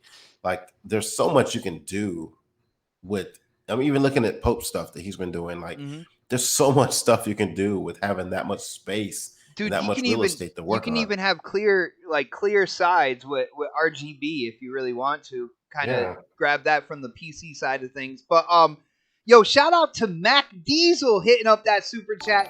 And brother, I think you might be a first time super chat guy over here. I don't remember seeing that name before. And if you did, I do apologize. But I try to shout out first when they happen. And of course, you know, sometimes I get them wrong. But yo, shout out to you. He said, Cowboy Mother Nation. Let's go. Okay, so you and Pred can have your conversations on Twitter. Hey, you seen what happened? You seen what happened to them boys when he went against them Rams, baby? You saw what happened when he against them Rams, baby. Let's go. How about them Chiefs, bro? Oh no. Yo, and shout out to Mac Diesel one more time. Just because they won last year don't mean shit. Dude, you never do that. Slapping people in the face are supposed to be I'm shouting out somebody for a super chat, and you guys are just right over me. But I said one thing. Crispy kept on going. Yo, Mac Diesel one more time with the super chat. He said hashtag Team Xbox, brother. If you really dig Xbox, I do have another show for you, man. Shout out to Doggy Dog hitting up that super chat. He says, great show, awesome panel and chat. Thank you, Doggy Dog. I appreciate that so much, brother. Chris Hart hung up the phone, man. He ain't even in the chat anymore. Yeah. I think somebody kicked him out. Actually, I think somebody. No, I know he kicked himself out. It wasn't me. He could do whatever the hell he wants, bro. Oh, we got Mac one more time. He says, I also see these. And he put out 5 rings. I'm done. I am so done. Oh, we got our 2 rings. Okay, That's cool. Okay, Patsies. All right. All right. When did you last get the ring? My Rams got rings later than you guys did. The last time y'all had y'all's rings was in the 90s. Stop it. Yo, guys, hey, I'm gonna start talking about Cowboys because I want to interacting like I have never seen on other shows when it comes to super chat. This is absolutely amazing right now. But yo, Pred, I forgot where you ended up before shit just went crazy. You were done? Did you get in on people trying to claim the whole old games thing and the embargo and stuff like that? Did you want to? I mean, I touched on a little bit. Y'all know my stance. I don't play old games. I play old games I've never played before. Like Spider-Man to me is an old game. I mean, even Miles Morales is going to be, even though I put a new character in there, it's an old game. It's the same engine, but and I wasn't a fan of that game anyway, so I'm not buying it. So that's me. But I don't typically go back and play old games, but would it be nice to kind of say, it's like when you, as a PC guy, when you get new hardware, the first thing you want to do is go check it out and see what old games look like. So when you get your Series X, I'm sure we're going to pop in Gears. We're going to pop in Halo and Forza. We're going to pop in, all the other, just to see the visual difference. I'm not saying you're going to finish that game and put a lot of effort into it, but you're going to at least look at them and play them. But the thing is... But it's an old game that you don't have to pay for again. Exactly. You don't have to pay for it. You have to pay for upgrades and all other shit like this. It comes automatically. But we're going to do that because that's what we do. We bought all this new equipment to see the difference between last gen and the next gen coming forward. So that's what you do. And that's anybody in general. If you didn't do that with your PlayStation 3 going to PlayStation 4, you're an idiot. That's what the first thing I would have done was pop that shit in and see what the fuck the difference is on the gameplay and what it looks like on screen. And keep in mind, you couldn't even do that with PS3 and PS4. Yeah, it's true. But keep in mind, well, you had to buy the remastered version of it. But keep in Yeah. mind, like the majority of the games that you guys are gonna play the first couple of You're months wrong. out, you're gonna be playing old games. You're gonna be Yeah. playing.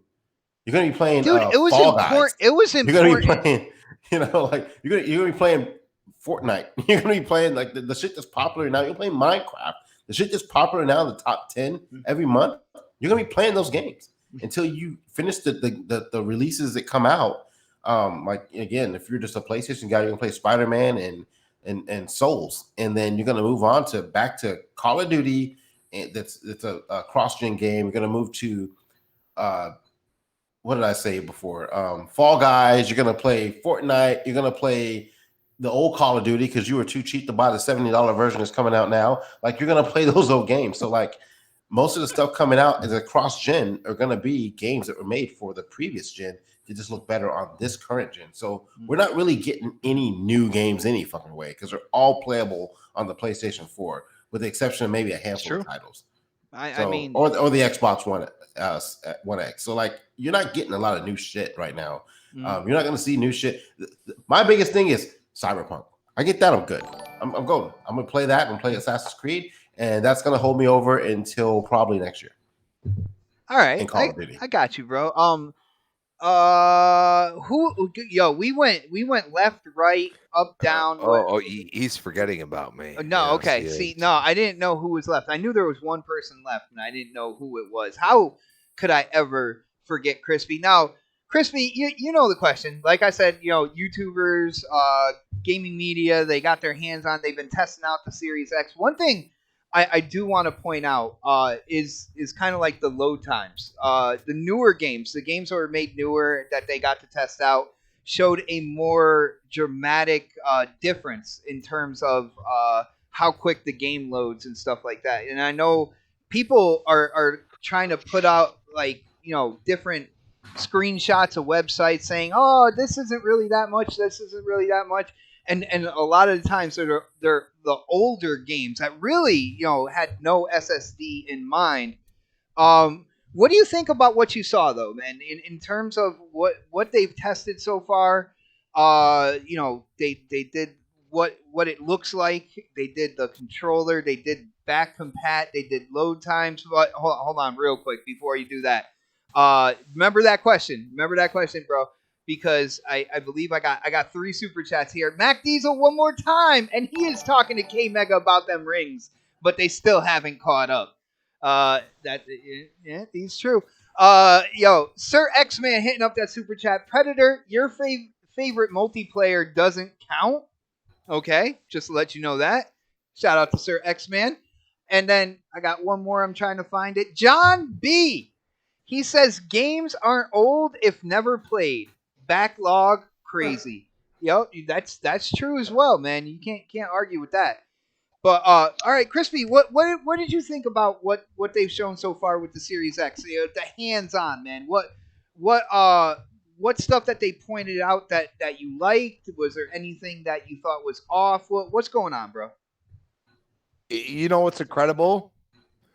Any of the games that they showed, they are not optimized for the Series X, by the way.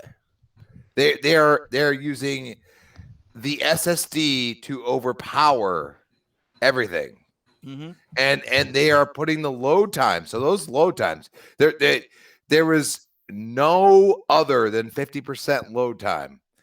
If it was less, it's probably because it's an Xbox console exclusive down the road. Like Outer Worlds, everybody's like, "Oh wow, that looks incredible!" Like that, it loads so quickly. But guess what? You're only going to get it on the Series X for Outer Worlds 2. You have to understand something here, okay? Gears 5 is going to probably instantly load. They have optimized it for it. It's probably going to be a launch title, okay? You have to understand that we are playing old games. And I'm sorry, Dark, but I mean, you told me you don't play old games, but you just told me that you did. And I'm sorry. No. I'm sorry, dude. I love you to death, dude. You are a great person and you speak your truth. and I appreciate it, but you kind of just contradicted yourself. And what I'm saying to you is I get it. Like 1440p, 60 FPS is great. That's my whole point. But the freaking Series S is doing it. I mean, come on, man. Oh Like, damn. this is what I say to people. Like, stop thinking too much into stuff. Understand the Xbox is going to the other level. That's why it's 2 teraflops, better than the PlayStation, and it's the same damn price for the physical edition. They dropped the price because they had to. You got to get your head out of your ass. Like, understand that you're going to play the same damn games that you've been playing. They just said 3 to 4 years we're going to support PS4. I mean, dude, come on, man. Like, look, I've been there. I've been sitting on my square forever. I've been sitting there saying, oh, this is going to get better. This is going to get better. Well, at some point I said, they're going for next gen. That's what they're doing. And they are. Like, how can you not take the game that you played before and not pay for it and move to the next gen? But literally, the game is built off the same damn engine. It makes no goddamn sense. Absolutely none. I'm sorry. Like, we are in a different gaming era, okay? We are playing on xCloud. We are doing whatever the hell we want. People are playing on their phones more than anyone. And now all of a sudden, Xbox is like, hey, you can have this AAA game, and you don't have all of these, you got to pay for this, to do this, and you can play this AAA game. Dude, I'm going to tell you right now, my girlfriend's sitting there like, when's Tetris Effect coming out? She keeps asking me because she plays on her phone. But you know what? She's bought into the ecosystem of Xbox. She loves the all the games that come out that are very filmic, as I like to call them. Okay, they're very filmic. She loves them.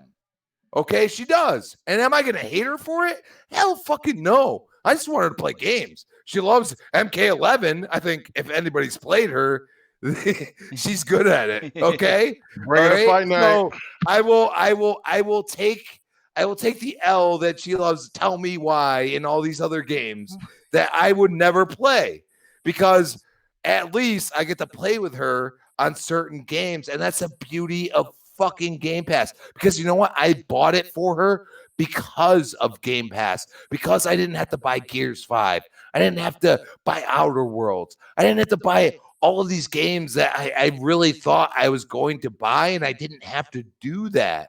Is that disingenuous to the gamer, the true gamer? I mean, Ba has seen the clips I put out. Tony Hawk. I'll go from any game to any game. I was playing Battletoads with her son the other night. Okay? So you have to understand that there's a different mentality when we're in the Xbox ecosystem, and they've given us such a wide range of great games. I mean, I can't wait to play with her Untitled Goose Game with me and her and co-op. I mean, it's going to be hilarious. We're going to die laughing. Yeah. You know what I'm saying? Like, and that's the experience that I get to have. And yes, I'm kind of mad that you can't have that experience online. I totally get that. But they are giving you games that are optimized without actually being optimized. You understand what I'm saying? They are giving you games that are loading better, that are doing everything better if you get this next console, which I haven't pre-ordered. I can't get it. You know what I mean? As of now. But I'm still excited for it. You know what I'm saying? Mm. Yeah, no, definitely. And the point where you said that, what they have shown so far is not optimized because, for the SSD. And that's true. And these YouTubers, these journalists, they all said that. They all talked about embargoes, everything like that. And people just kind of glossed over all that, and they're trying to support a narrative that, why are people buying a next gen console for old games? Now, go back before you Crispy, and there is an importance to knowing when they say backwards compatibility and having a more powerful system, like how those games are going to run and stuff. And it's a good way to start your marketing role going into the launch. Like you're kind of like, Well, and I just want to cut you off, Bot, real quick. Xbox has been saying this since fucking January, people. Okay? You have to understand that they have kept their same energy. Everybody brings out same energy. They have kept their same energy. And you know what? love that saying. There are very, hard times between that. But as of now, they're showing you what they're capable of. And I'm going to tell you something right now. You're going to see some next gen game. I don't know what it is. That is going to be playable. You're going to see gameplay from it, because the way they're doing the embargoes, it only makes sense. They're only letting you do so much, and they're probably letting those people that they gave that console to have like certain like screenshots or whatever they're gonna do with it. But every Monday, I think we're gonna see something from Xbox. That's the way until launch. I think we're gonna see something. Okay. And it's going to be from multiple different YouTubers or influencers. You know what I'm saying? You already see them set that up. Like it's going to be interesting because as of now, we haven't heard anything from PlayStation. We still haven't seen a breakdown of the console, which we saw in January, just about. So the breakdown of the console, it feels like January, the way that COVID's been, but. That's what it is. Like it's like March, I believe, something like that. But that's the point. Like Xbox seems very transparent, which that's what Sony used to be. And I'm concerned. I really am. I mean, you got Luna all of a sudden coming out here like, bam, here we go. This is what we're doing. And they're basically copying Xbox. That you subscribe, you get these games. That's what they and people will pay the $6 if they have a Prime membership or something. They'll be like, "Oh, Amazon. Oh, I can play this on the cloud and everything else." Like I'm just sorry. Like everybody's like, "Oh, you're just hating on PlayStation." Guess what? Who's gonna push them forward? It ain't the PlayStation fanboys. I mean, what are you guys gonna do? What happens if everything goes to cloud? You ain't doing nothing right now. You got to release that shit day and date. You got to take the L. Like, come on, man. I got you, brother. Yo, guys. Well, real quick, a couple more super chats. We're gonna get into our last topic. Yo, Mac Diesel, one more time, and this might be my favorite super chat by him. He says, "Shout out to the whole panel. Great show. Love the interaction. Y'all, some real ones." Thank you, brother. Yo, that means so much to me. Thank you for that, for those words. And I have one more that I'm trying to find, and there it is. Yo, shout out to RockDog31. What is going on, RockDog? He says, "Xbox, why go on Crossfire? All they do is bash the Xbox." So yeah. Well, first off. Mooch, he gave me my first shot. He gave me my first weekly seat on a podcast. I am, first and foremost, I'm a very loyal guy. I recognize, when people take a chance on me and stuff like that. Now, not only that, but there are Xbox fans that tune in as well. And how much fun would they have if that was all they were hearing without somebody there to try to throw some common sense in from time to time and talk about the good Xbox stuff. So that's pretty much what it is. I get asked that question quite often, brother. Quite often. But all right. Basically, final topic, and this is interesting because we're going into a next generation where they're using x86 architecture, both for this generation and the next generation. People want their games backwards compatible going into next gen. There's this whole thing. New games are coming out.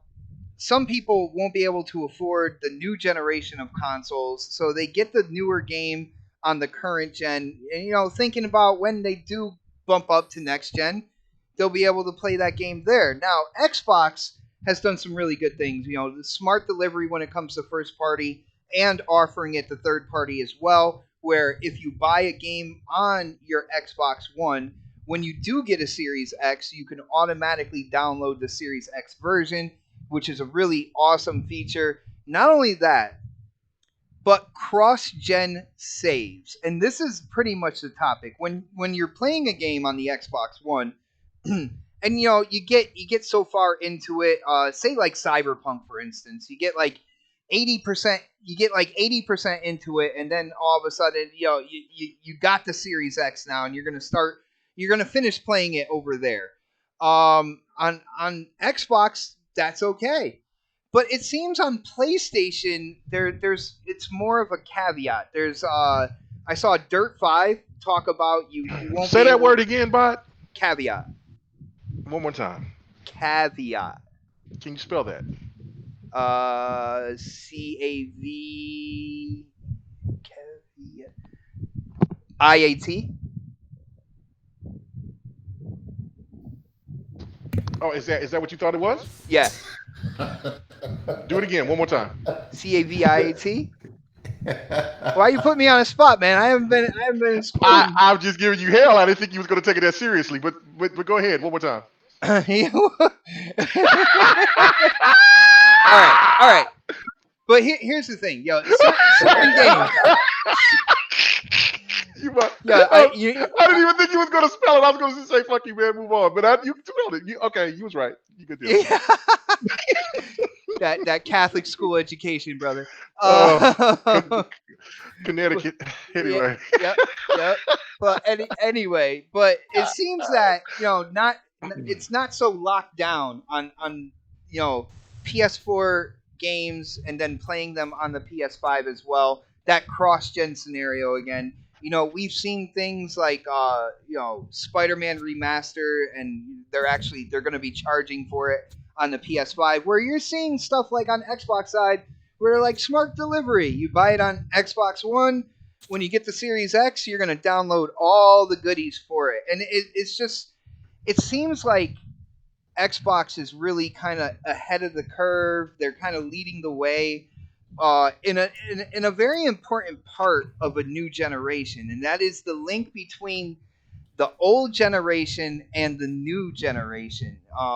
And cross saves, I think, are a big thing that I can't believe it's actually going to be an issue moving forward. But let's go to Predator on this. Pred, I'm pretty sure you've seen some stuff about the cross-gen saves, like Xbox being so open with it. So many developers just automatically saying that when you get the Series X, if you have the game on the One, then your game saves, everything like that, it will go over with you. Where PlayStation, it's a lot more up in the air, man. What are your thoughts here? Oh shit, Kevin, I'm gonna fuck you up.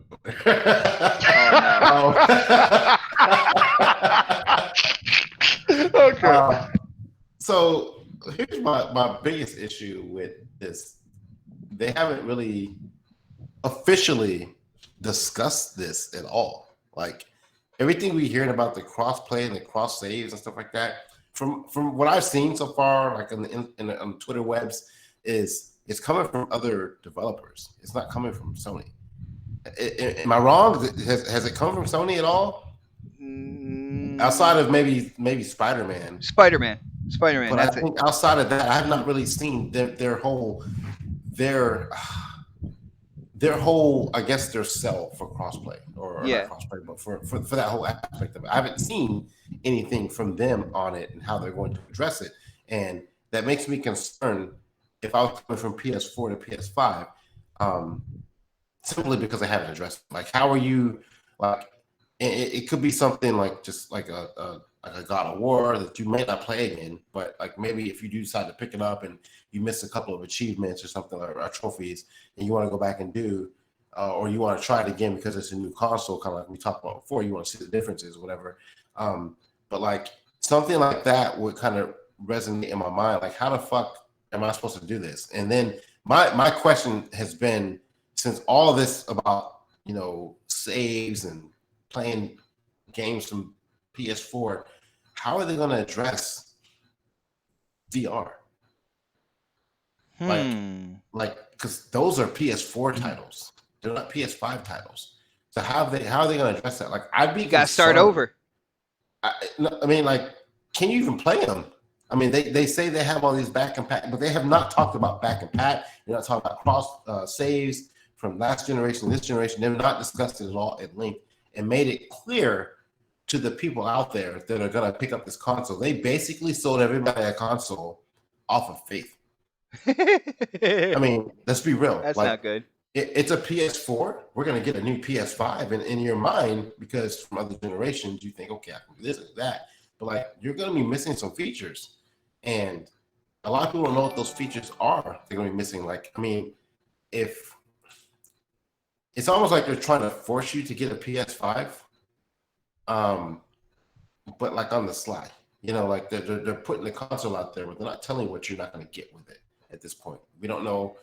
And I'm kind of going on a tangent here, but like there's so much stuff I don't know about this console. And maybe we'll get the answers this week. But I think those answers are going to surprise a lot of people when it happens next week. Like the whole, how do you upgrade your storage type? That's a question that should have been answered by now. Like That definitely should have been answered, dude. That's simple. Like the simple answers we're not getting for things that like Microsoft is giving you, like, oh, you can do this, you can do that. Like, you're not even getting simple shit from them right now. So like that bothers me. Even if I was a hardcore PlayStation guy, that would bother me. Like, why are you not talking about this console that's coming out in like 6 weeks? Yo, Pred, check this out, and I'm glad you're talking about this. Yo, shout out to Xberg, who just hit up the super chat again. Thank you for the support, brother. This is really interesting. He says, not only do your Xbox games save generation to generation, anytime you seamlessly play xCloud, your games save on the go. Come on, game over, man. They have been so highly detailed about all this, yeah. When I was messing around when they were in beta with the cloud thing, I was like playing games I had not played before and getting achievements on it. And then when I loaded up on my Xbox, I actually had them there. Like I picked up the game right where I left off. But that's an interesting point. Like we don't know, and the fact of the matter is, because it's so close to this console launching, and people have paid for this console already. They bought it. They pre-ordered it. For them to not know, I can't say them because I got one too. For us to not know what the fuck we're getting out of this, it's kind of mind-boggling. And like, with all the news, and this is like typical Sony, man. As soon as Microsoft comes out with something, they back that shit up, right? They come out with an announcement, a game, something. They were fucking quiet last week or the week before last. Like, they didn't say shit.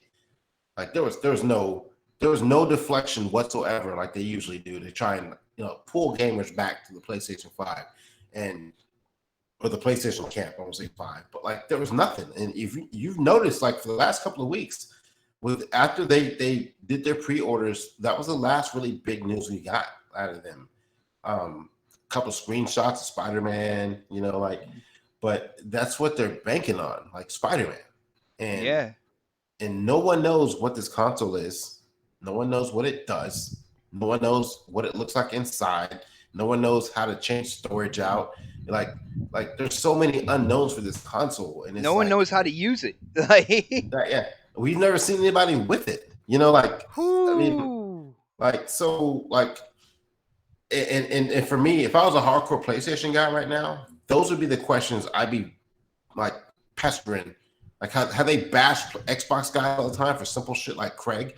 Like, why are you not bashing Sony right now for this shit? Because trust me, Xbox guys would have been in Microsoft's ass right now for this shit. Like, why have you not seen it? We were at one point in time. Like, what the fuck? What's taking so long? Why ain't you seen this shit? Like, I've not seen that side, that aggression from the PlayStation guys about why the fuck they haven't seen anything for their console yet, especially considering that Microsoft just released two consoles, or they've shown two consoles. They've shown the insides of it. They've shown the controller. They've handed it out to people. They got motherfuckers touching this thing. They never should be touching it in the first place. But people have it in their hands. and we've not seen this console with anybody except for Travis Scott's lap. Like that was his controller. We've seen fucking Greg Keeley fucking giving it a blowjob. Like we Wow. haven't seen it though. Like I would be concerned as a PlayStation guy right now, hearing all this shit about saves not transferring, and I mean, like I'd be like scratching my head, like what the fuck is going on right now? Like ask those questions, guys. Like you guys in the chat to the PlayStation guys, like instead of sitting here bashing us on a podcast, like y'all should be bashing Sony right now, asking what the fuck we ain't seen this shit. Xbox got their shit. They got enough information on their console. They know what this thing's fucking vagina looks like. Y'all motherfuckers don't know what the fuck y'all looking at, what you're about to buy. Like, ask those questions. Like, what the fuck is the problem with you guys? I mean, yeah, like when it comes down to it, they've shown games. They showed Ratchet and Clank. They're definitely hanging their hat on Spider-Man. But there are a lot of questions. Like you said, Fred, you're making absolute sense. There's a lot of questions. Like people don't know how to use their system, whereas on the Xbox side, they've gone into detail about so many things. You know about the expanding your memory. Like you you know a lot more about the Series X than you do about the PS5, and it's really awkward that Why are this you is paying going on. $70 a game that's on PC for $59.99? Oh no, oh no. On that note, yo, shout out to Pixelbit G hitting up that super chat. He says cross saves on 360 still carry forward. Brother, that is a great point as well. When it comes to taking all kind of like the Xbox generations and kind of rolling them into like a massive library and stuff, Xbox has done a great job. And now even with the saves, because there was a cloud system that you can save your games on the 360.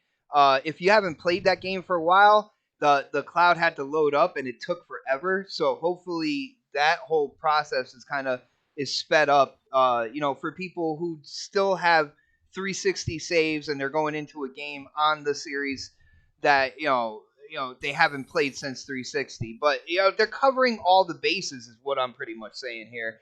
And like Predator said, we don't even know where the bases are when it comes to the PS5. So on that note, let's go to Crispy on this. Yo, Crispy, cross-gen saves, man. It seems to be an issue on the PlayStation side, whereas Xbox has thoroughly embraced kind of like that first step, that important first step to getting into a new generation when games are coming out on both the previous gen and the next gen, and they're like, you know what, saves are going with you as well. I feel really bad for anybody like on the PlayStation side who picks up like Cyberpunk, and if that game doesn't have a cross save system where they go and they get the PS5, they got to start all the way from the beginning. Cyberpunk looks like a game that you absolutely live in.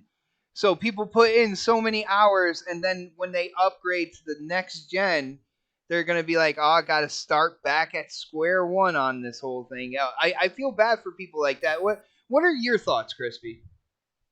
Well, I mean, being an older, gamer, I mean, we've all been there where you have no choice. You understand what I'm saying?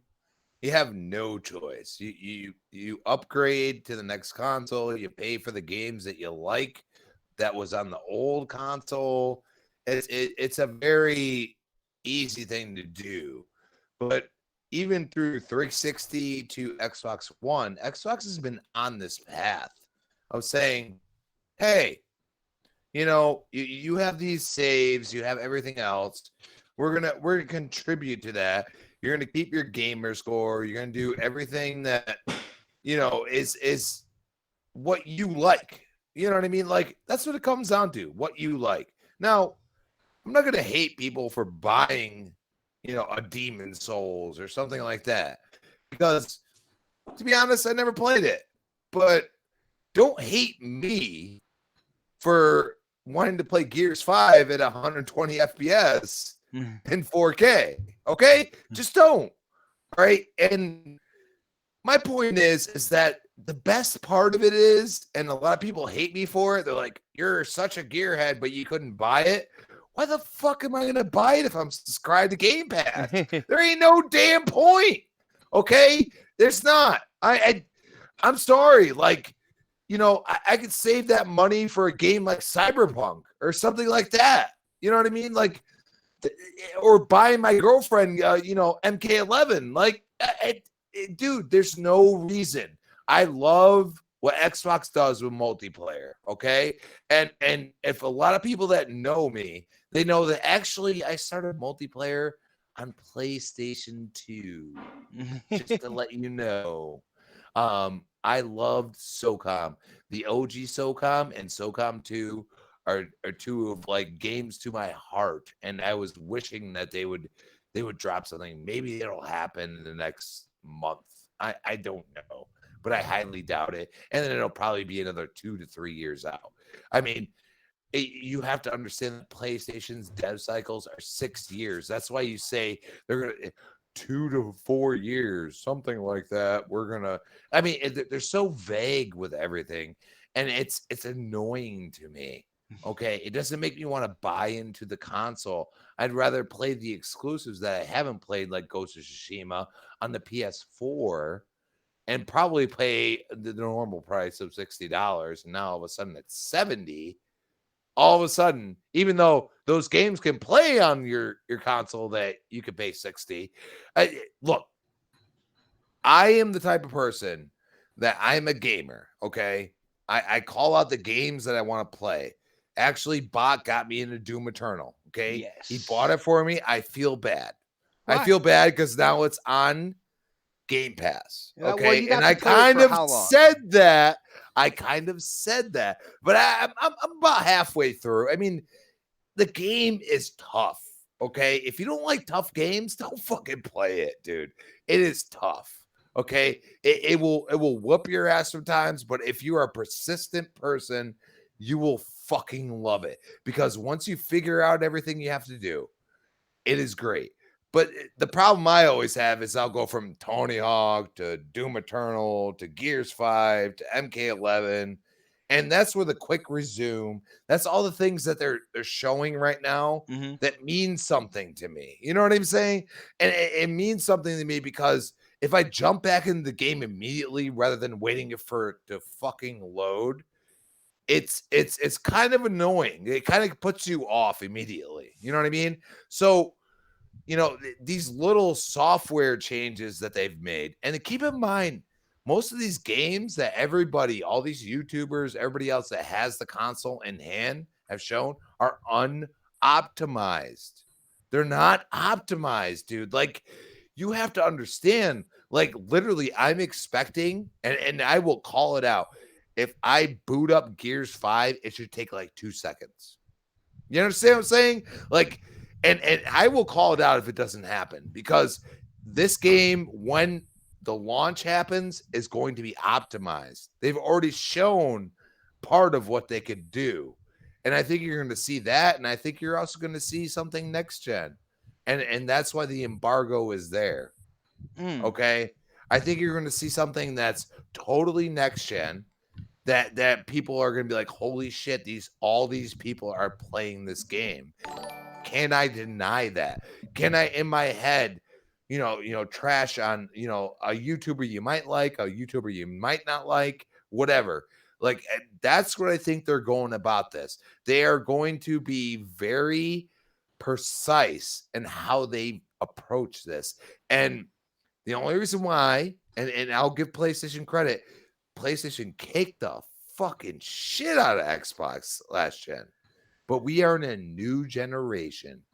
And you got to understand that PlayStation is just fumbling over their own damn feet. And it's kind of sad because I know PlayStation, I've played on it, and I know they're better than this. And I hope they freaking can do better. Nice, man. Dude, you went full scope on that one. Yo, I do want to give a shout out to Xbert one more time with the super chat. He says, "Let's not forget that all your Xbox console settings save from box to box, generation to generation. Love this cast." Well, brother, we love you right back, and that is a great point as well. I didn't actually know that.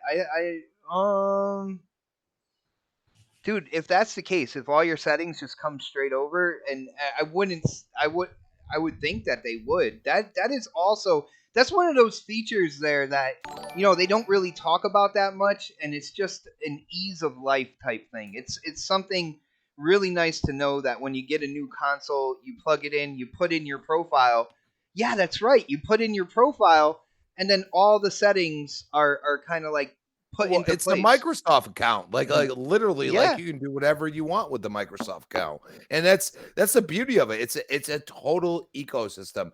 They have developed this entire ecosystem over this past gen because they screwed up and they know it. And thank God for Phil. I'm sorry. Thank God for you for seeing that gamers just want a game. If you really want a game, if you're talking trash on stupid BS and saying the same damn thing over and over again, you ain't gaming, bro. You don't understand it. And this is something that I say, like, if I didn't have Tony Hawk on the Series X, I'd be pissed. But guess what? It's probably going to be there. They haven't acknowledged it yet, but it's going to be there. I would almost 95% sure that I'm Tony going to Hawk, boot up. it's gonna have smart delivery. Like Tony Hawk on the Series X, when you boot it up, it's gonna have the Series X version. I believe I saw that. So, and of I course believe you're right. I'm you're just you're gonna I'm have playing all your into you, saves and but everything. go ahead. Yeah. Shout out to Sir X Man. He said, "Did you forget Xbox 360 servers still work with backwards compatibility?" No, I did not, brother. And now everybody in the chat also knows because of you. Um, yo, shout out to you, Sir X Man. K Mega, cross gen saves, brother. As you're seeing out there from Yes. developers, people making Dirt 5, other developers. Cross gen saves are not guaranteed on the PlayStation, whereas on Xbox, it seems like they welcomed it with open arms. They even market it as one of the things like, you can get this console. Don't worry about it. You're in the middle of that 140-hour game, that live-in massive multiplayer online game. Don't even worry about it. Yo, your save is going to come right across to the Series S or the Series X. What are your thoughts on this, bro? Well, this is one of the reasons why Xbox has been so adamant about crossplay. It's because they already had this implemented and ready to go when you had, with them just, working with the PC and then, transferring, and they were testing this out when they was first started doing the games like Forza and Gears 4 and all those games that was going over to the PC, and then there you could keep your saves and all that other stuff. They were already testing that out because they had a game plan for what they were trying to do, and they knew that they were already going to be working on it. At that time was going to be called it was what was it? Not Lockhart. What was XCloud called back then? Damn. I can't remember what it was called back then. But anyway, but yeah, but the XCloud, because they knew that that's what they were going to be doing. So it's crazy because it's like I've said this before. I've said, PlayStation has been putting themselves in a precarious situation, man, and I just don't see what they can do to change it, to make a quick fix out of it.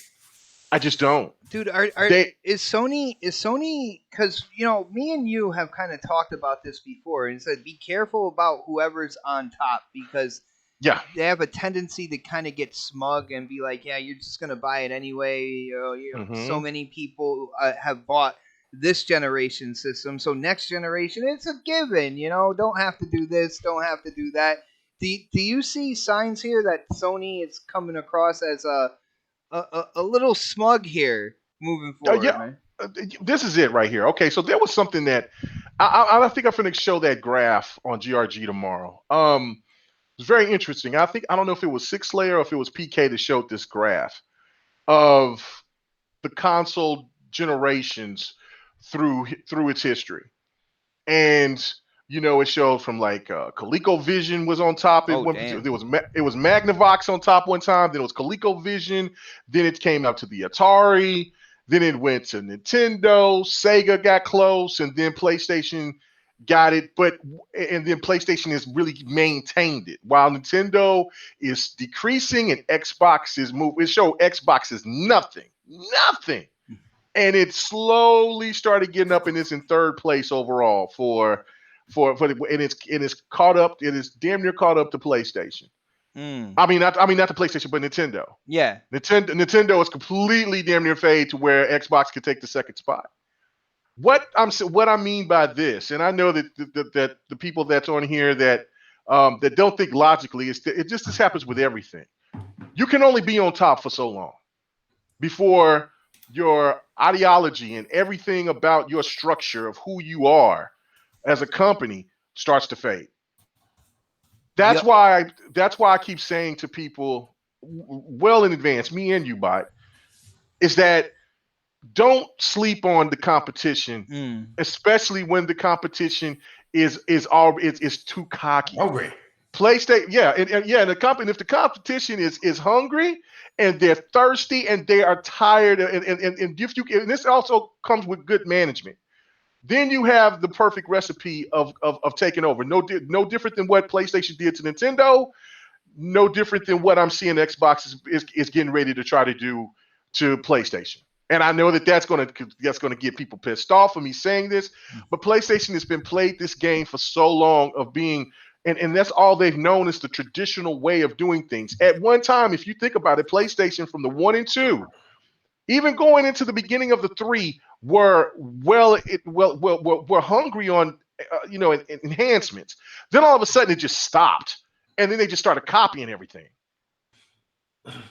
Nintendo has been the one that's been more innovating, and Xbox was innovating, and then all of a sudden Nintendo was kind of kept back because they know what's happening to them, and Xbox is now just taking off. They've learned from the mistakes of when they was dealing with Apple. They've learned from the mistakes of what they was dealing with Nintendo and Xbox, and seeing what happened to Sega. They are primed to ready to take over and be that new alpha dog. That's I just just the had an facts. interesting thought while you were sitting there talking, K-Man. Go ahead. So when all this new generation was about to start and Microsoft was promoting smart delivery and stuff like that, and we all kind of thought, and I've seen this on Twitter too, like people thought, oh, that's the norm. That's the standard. It should be like that. That you should be able to play your games from the previous generation. But they put a brand on they're starting to put it like that logo and stuff like that on their boxes and stuff like that. Sony didn't do that. It almost makes me think that Microsoft kind of knew like there was a problem with Sony's version of smart delivery, like them bringing it's almost like they took that and they marketed it that way. Like they're like, okay, well, we're gonna do smart delivery. But Sony didn't say anything about that kind of shit. This was like, keep in mind, this was like months ago when we started seeing the packaging. It's almost like they knew. And when I start listening to when I remember hearing Phil say he's not worried about what Sony has to offer, it's almost like they knew what's going on with the Sony camp. They had an idea what was happening. It's almost like finally, for once, they're a step ahead of Sony. Typically, they're like a step behind. Oh, I can actually see where you're coming from with that, man. That is very interesting. I mean, you just got to look at it. I mean, Xbox, when they first came in, they had at that time probably the most innovative console out of all the consoles that were out at that time, but it was because it was a new console. A lot of people didn't think the Xbox brand was going to even stay around. That's why I keep telling people, don't sleep on Stadia, even though Stadia is not looking really good, especially the new news that came out today. But don't ever give up on something or count out something that's hungry. And that's why we kept saying about what PlayStation is going to, they're going to keep playing as the rabbit, and Xbox is going to eventually catch them. You know what I'm saying? Because they're as long as they have the right management, because the management has been they had right management with the 360 era, then they changed up, and then it turned into garbage, and then we seen what happened.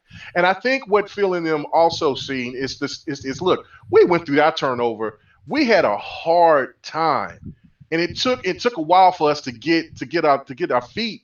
I mean, just to get on our knees, because we were almost out of here.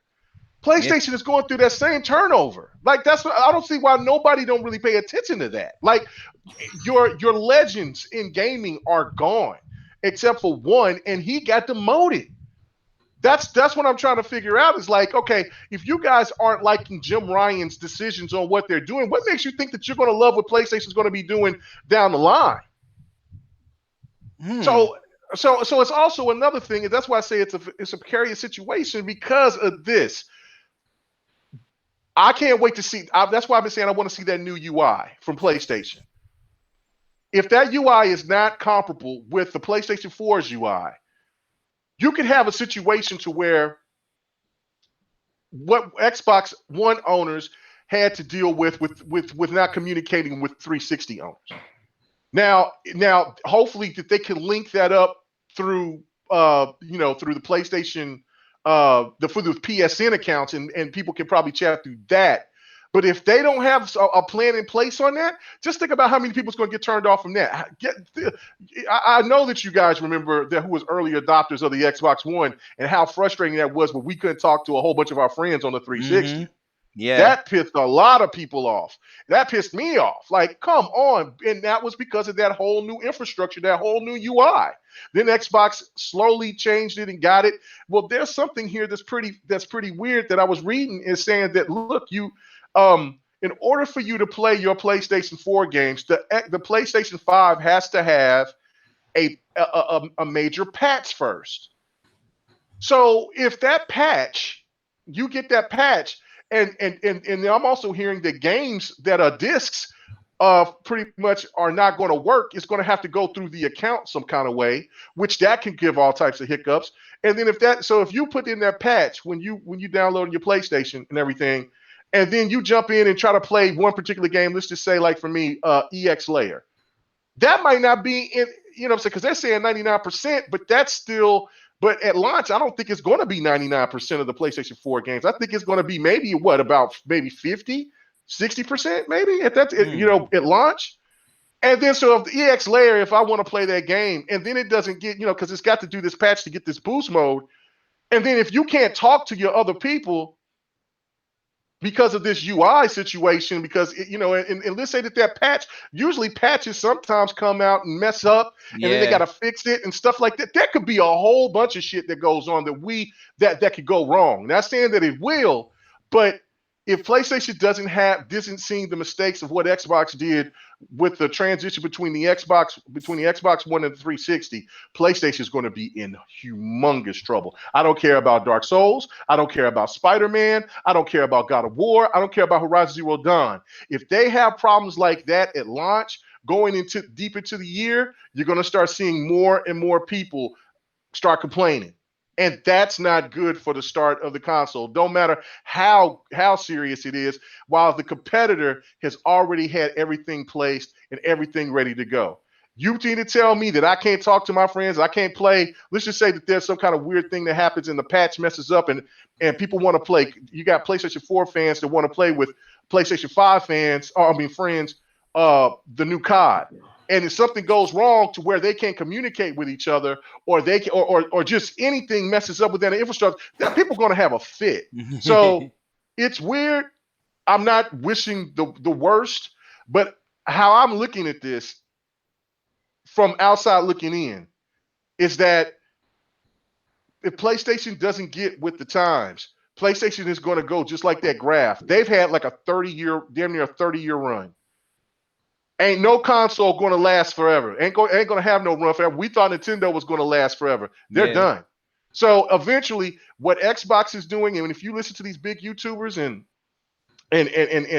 these critics and things like that, talking about making these thoughts, and I see these PlayStation fans laughing about it. There's no laughing, because Xbox is over here thinking the long game with the cell phone, with xCloud and with Game Pass.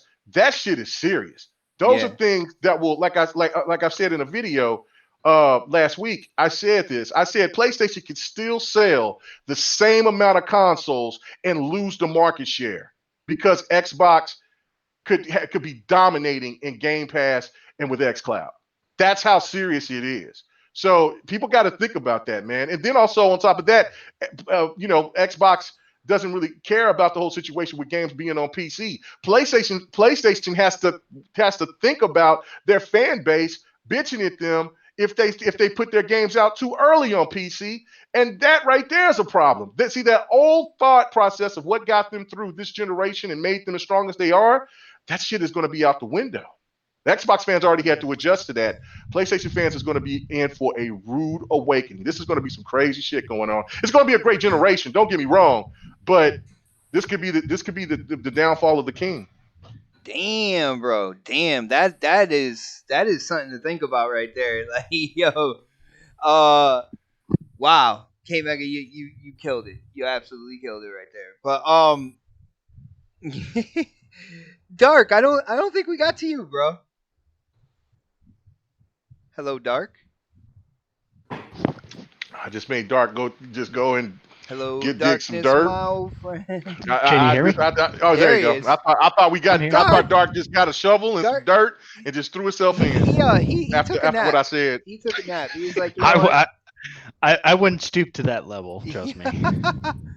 Well, Dark, the whole thing about these cross-gen saves, and again, I point out that they are definitely important in going from especially the beginning of a new generation, because these cross-gen games are coming out, and for people who can't afford, or just don't jump into the next generation, they'll get like Cyberpunk on their PS4, their Xbox One, but when they actually do get the next gen systems, especially with something like Cyberpunk, one of those long games that you're supposed to kind of like live in, and you got all these like little nuanced things and stuff. There's a chance you're gonna have to start over if you switch over to the PS5 from the PS4. Whereas with Xbox, they have been completely open about cross gen, cross save, stuff like that. They're like, nah, you're good over here, man. What do you think about this here, bro? I don't play old games, so I don't know. well, think about the other gamers then, man. That one was just for Crispy. Yeah, He was trying to bait me. Because he said I mean, he said I contradicted you wanna myself, play and I you realized did. that no You no did. no You listen did. listen motherfucker, I'm trying to fucking explain shit right now, okay? Just listen for a second. Shit. I'm fucking Are you triggered? I realized that I contradicted myself, and I do it every day, dude. I do it every fucking day. I'm the first one to admit that I'll contradict myself. That's why I said I love you, bro. I mean, come on. So like that's why I didn't want you to keep going, because I knew you were gonna be like, "Ugh." And I was like, no, dude, I'm trying to say that I knew I contradicted myself when I said it. But they brought it for all the way me, back to like 45. That sounds like minutes ago. damage control. That's what it sounds like. Oh damn! oh, Yo, Mega, you know what? Mega, You know what? Crispy, that white on Crispy's white, dead man. to me. So that white on white tonight, yo. You the do, white you on do- white you- crap. you do call me Satan, by the way. Actually, And you know what? It's actually white on Spanish crime, and that's worse.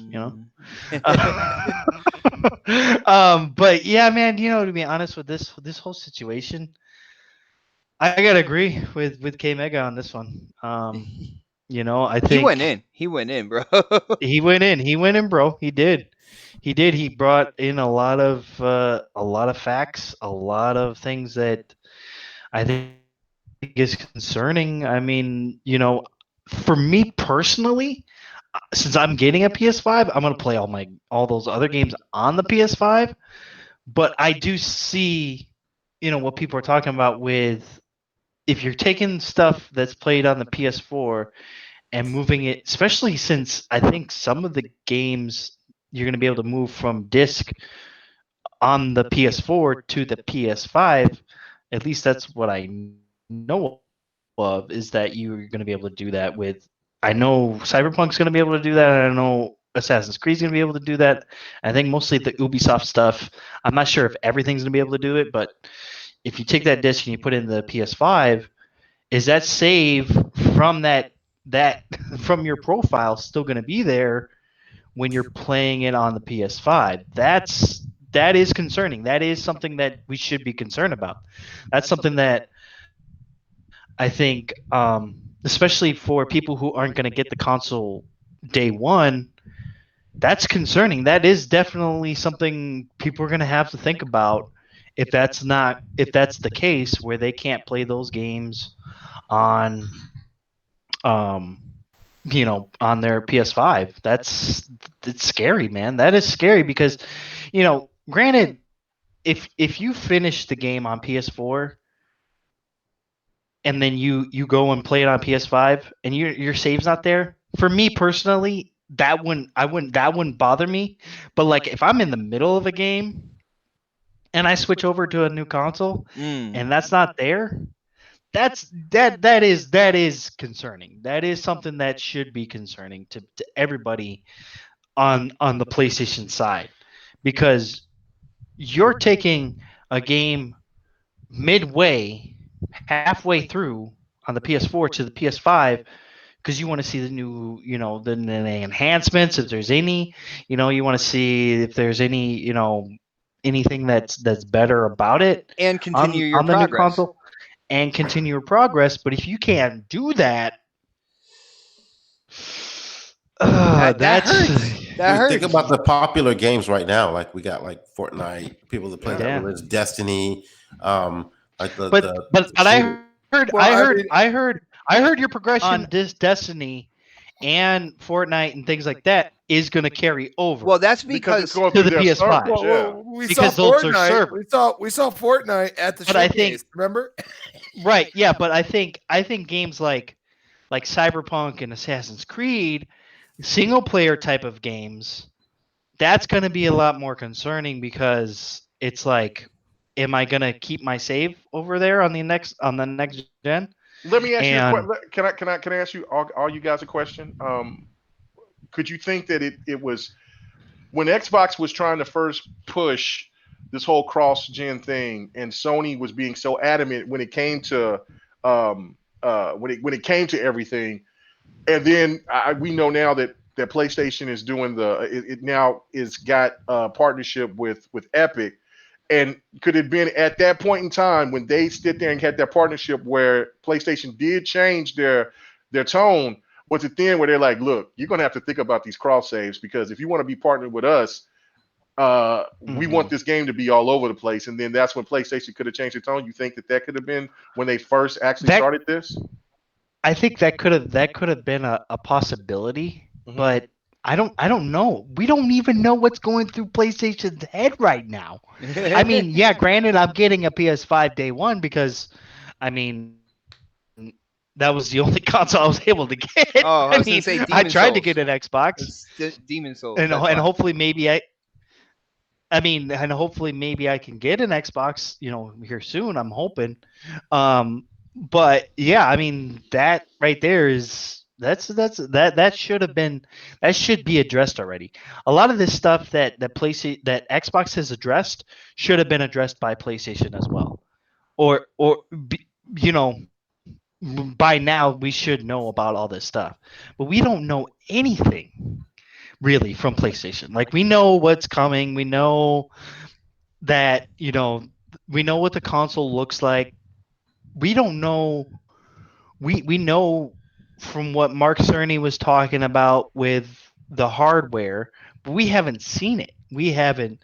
Nobody's had it in their hands. Nobody's done anything. No one knows if backwards compatibility works with the 99% of those games. Is it going to be 99% of the games at launch? Who knows? No one knows. No one. They didn't even say it. They have not said that they were going to put those games day one at launch, and 99% of those games are going to work with PlayStation 5, the PS4 games. 99% of the PS4 games are going to work with the PlayStation 5, but we don't know when they're going to work with the PS5. And the funny thing is, people will try to, like, there's people out there that'll try to slam you for saying that, but technically, and you got to think, these companies, they pick their words very wisely, and Yeah. and they didn't say that. They You did are it. right. They did not say that it was going to be at launch. They just said PS5 is going to be backwards compatibility with 99% of PS4 games. That's it. Yo, Dark, That's all hold on one they second. said. Hold on one second. Chris, if that is true, if the developers of Spider-Man came out and said they will honor PS4 saves going to PS5, that's even worse than what we're saying right now because then they had the ability to do so and they decided not to. They had I the think, But I can I think I that can PlayStation. see. I think that I seen that. I think I seen from PlayStation feeds that today. I think I seen that is that PlayStation fans was posting that, which you're Yeah. right, Bot. That is like that's That means they problematic. had the ability and they slammed that door in gamers' faces. So this way, like, I don't know, maybe get more playtime number Well, wise or I think what it was is that they they have that remaster coming. yeah. And that remaster is not going to have your save from your PS4 game Right. because technically it's a new technically quote unquote a new game. You know what I'm saying? So it's not the old PS4 version of the game. It's the new version of the it's like the remasters that came this generation And they changed the with character just so they could say it was new.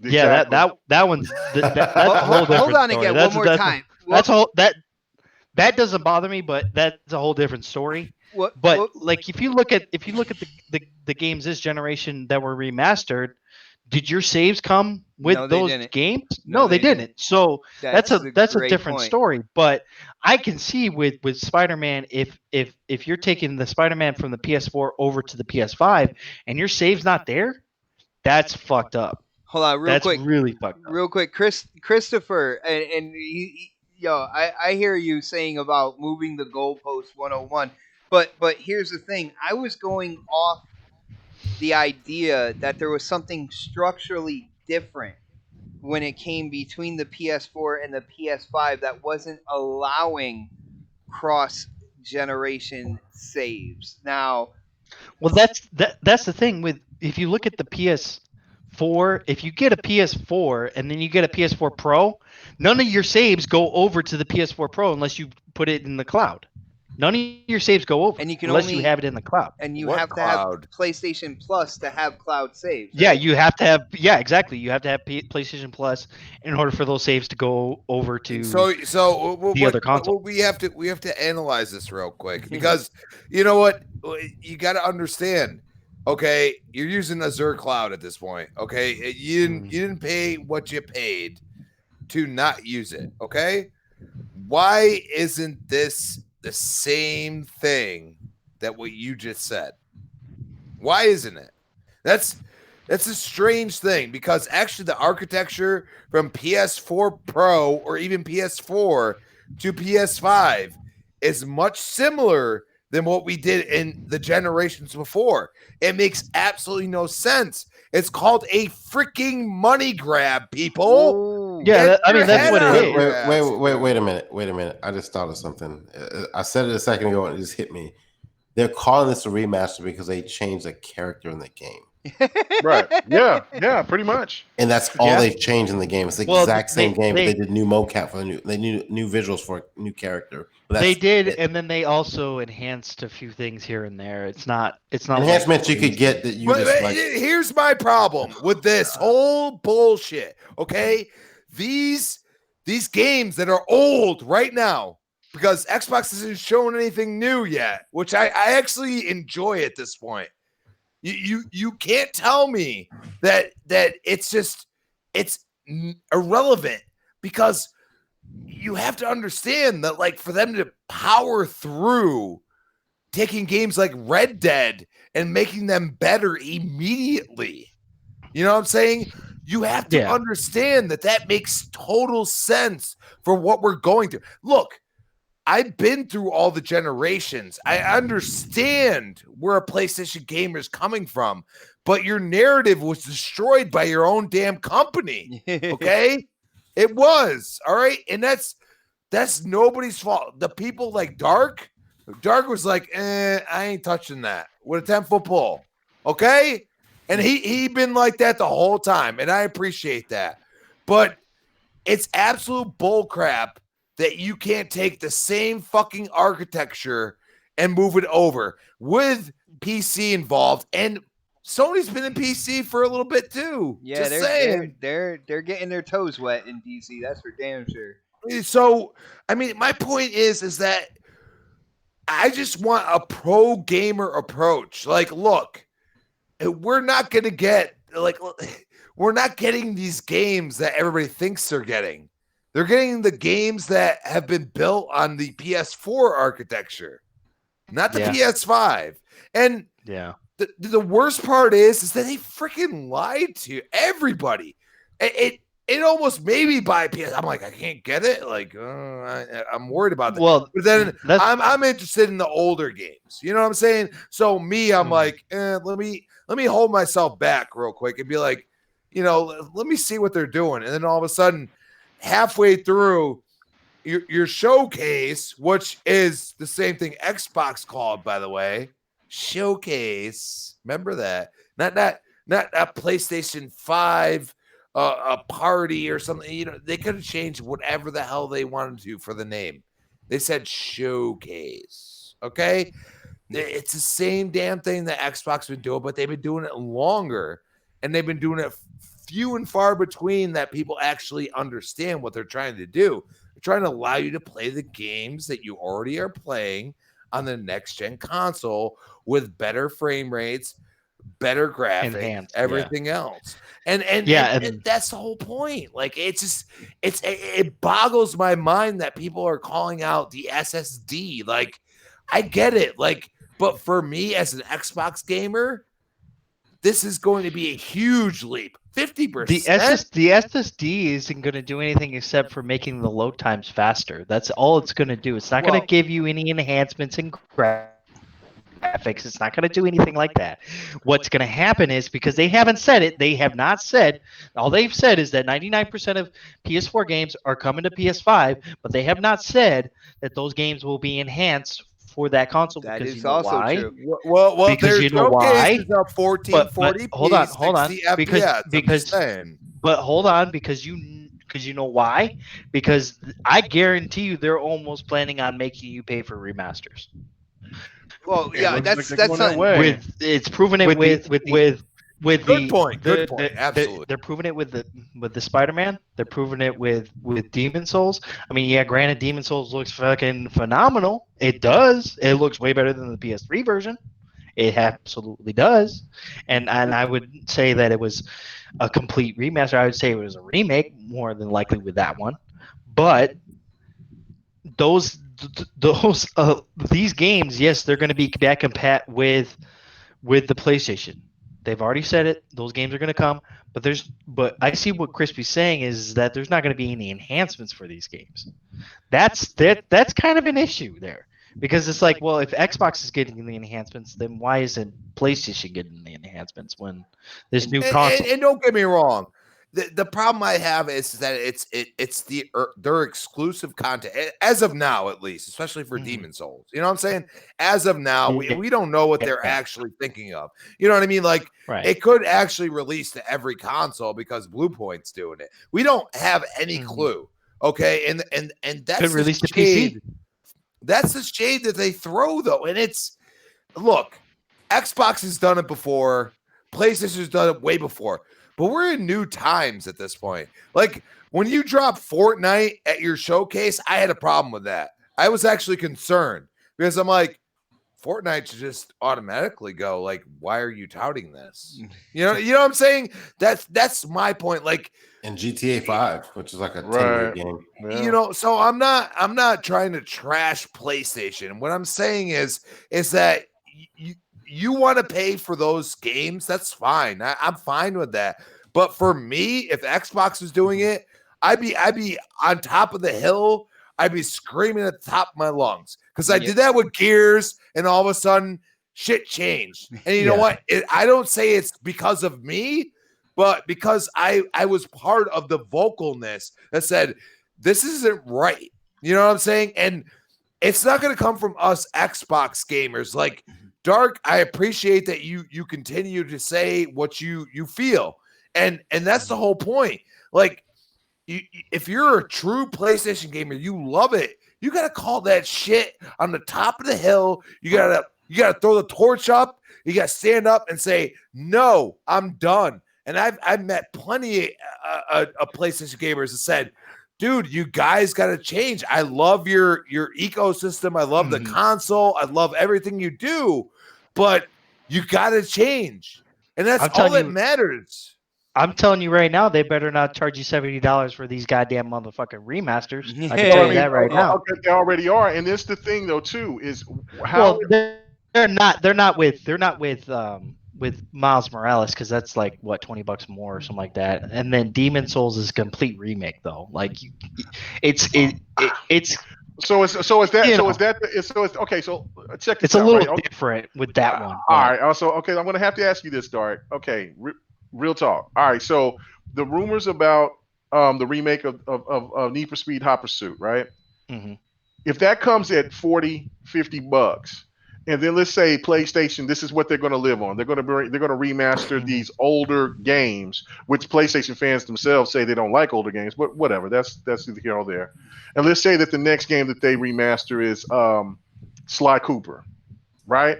Mm-hmm. Yeah. And Sly Cooper is 70. You don't think? I mean, I'm gonna be pissed. I'm gonna be pissed. I think the PlayStation is going to find a way to try to get you with that Medica, just because they're going to add that extra polish. It looks great. Don't get me wrong, but if I see Need for Speed Hot Pursuit 1, and you know how that's going to look fantastic with today's graphics, and they charge only 40-50, that I think that's going to be telling. I think myself personally. What do you think? Oh yeah, that's gonna be fucked up, because it's gonna be like, well, if Xbox is getting it for 40 or 50, then why the fuck are we paying $70 for it? I think every PlayStation person should be out there saying, if that happens, if that comes to fruition, every PlayStation player should be out there being like, what the fuck is going on? Why are we paying $70 for these games when Xbox is paying $50 or $40 for these games? Why are we paying more? What are we getting that Xbox is not getting? What do we? And if it's the same shit, then we should be pissed about it. We should not allow them to do that shit. We should not allow You're it. right. You're right. But something tells me that, I mean, they're not. We don't see too many PlayStation fans really going off about the save gens. We don't. I mean, the cross gen situation. Because they're not gonna do that. That's not in their nature to do that. They're not. You notice if most of these PlayStation fanboys are not podcasters like we are. We're podcasters. We're gonna talk about this shit. We're gonna be pissed about it. But these guys, a lot of these guys that are even in the chat, they don't know any of this stuff. They don't. So they're not on to say anything. You better You know, watch they're out. not gonna say Sony anything. got you on their radar right now. Yeah, I know. Jim I don't Ryan gonna care. sit there and they're gonna I put don't you out of here. Hey, you know what? If they cancel my pre-order, who gives? I'll be like, man, fuck you. I'm going to Xbox. I'll just go to Xbox, man. I don't give a shit. I won't put up with that shit. No, this is why I said I love. This is why I said I love Dark. I got him triggered real quick. But you know what? You gotta call that shit out. I am Satan. That voice, though. man. I am Satan. I mean, come on. But dude, that's what I love about you. Like, dude, and you're not the only one. Like I've had multiple PS gamers. I've been on multiple podcasts that have gotten triggered about the fact that they are playing this crazy game with people. And it's look, you want to play games or do you want to be played with?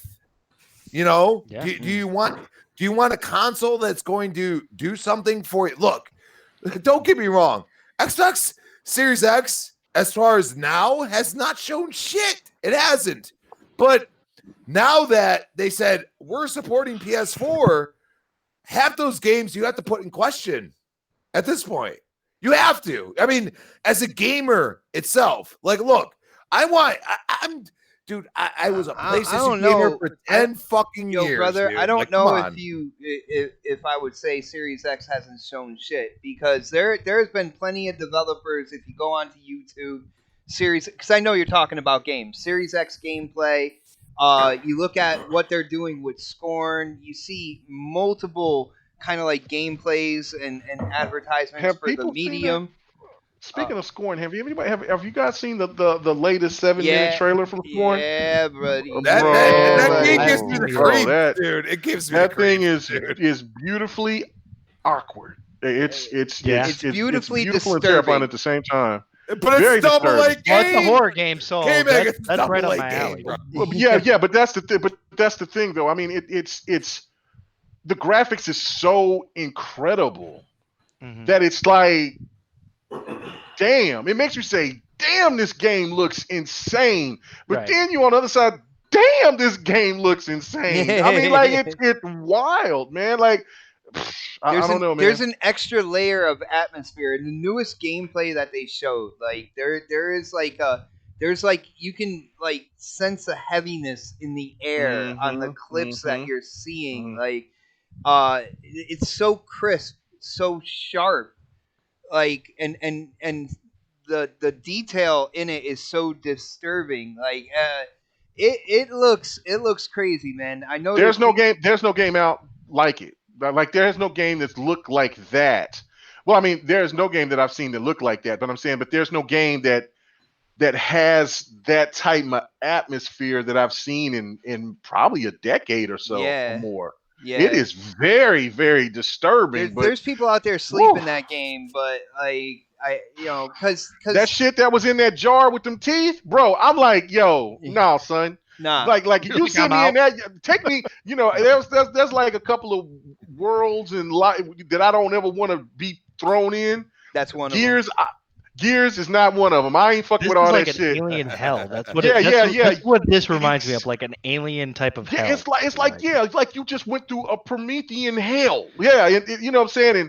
And you just got ate up by a damn alien queen, and you thought it was bad there, but now we going into the Promethean alien world. Oh my god, that thing in that jar, and it was trembling and shit with his teeth. I'm like, bro, I'm done. Yeah, I'm done. I'm done. It looks nasty, but gorgeous, but nasty, but yeah. So shout out to Xberg hitting up that super chat. He says, "I want Sony to succeed, but ignoring the sign of the times is crucial. Think Kodak, BlackBerry, Nokia, Xerox, Compaq, Blockbuster, etc., etc., etc." Blockbuster. We can go Sega Saturn into the Dreamcast. How about that? Well, I mean, look, PlayStation has had so much dominance that people kind of tend to forget. It's kind of like how you look at it from like, remember everybody at one time was talking about Sony, Magnavox, and Hitachi. Oh damn! I mean, what's it? Hitachi? Hitachi, is that what? Hitachi. Yeah, I know it's Hitachi. Yeah, Hitachi, and the only one that's really survived is Sony. I think you still got a couple of Magnavox around, but I mean, it's not here in the United States. Or here. We could actually go to Xbox and say you invested almost as much as you paid, actually as more than you paid for Bethesda into Nokia. Well, I mean, just look at nothing.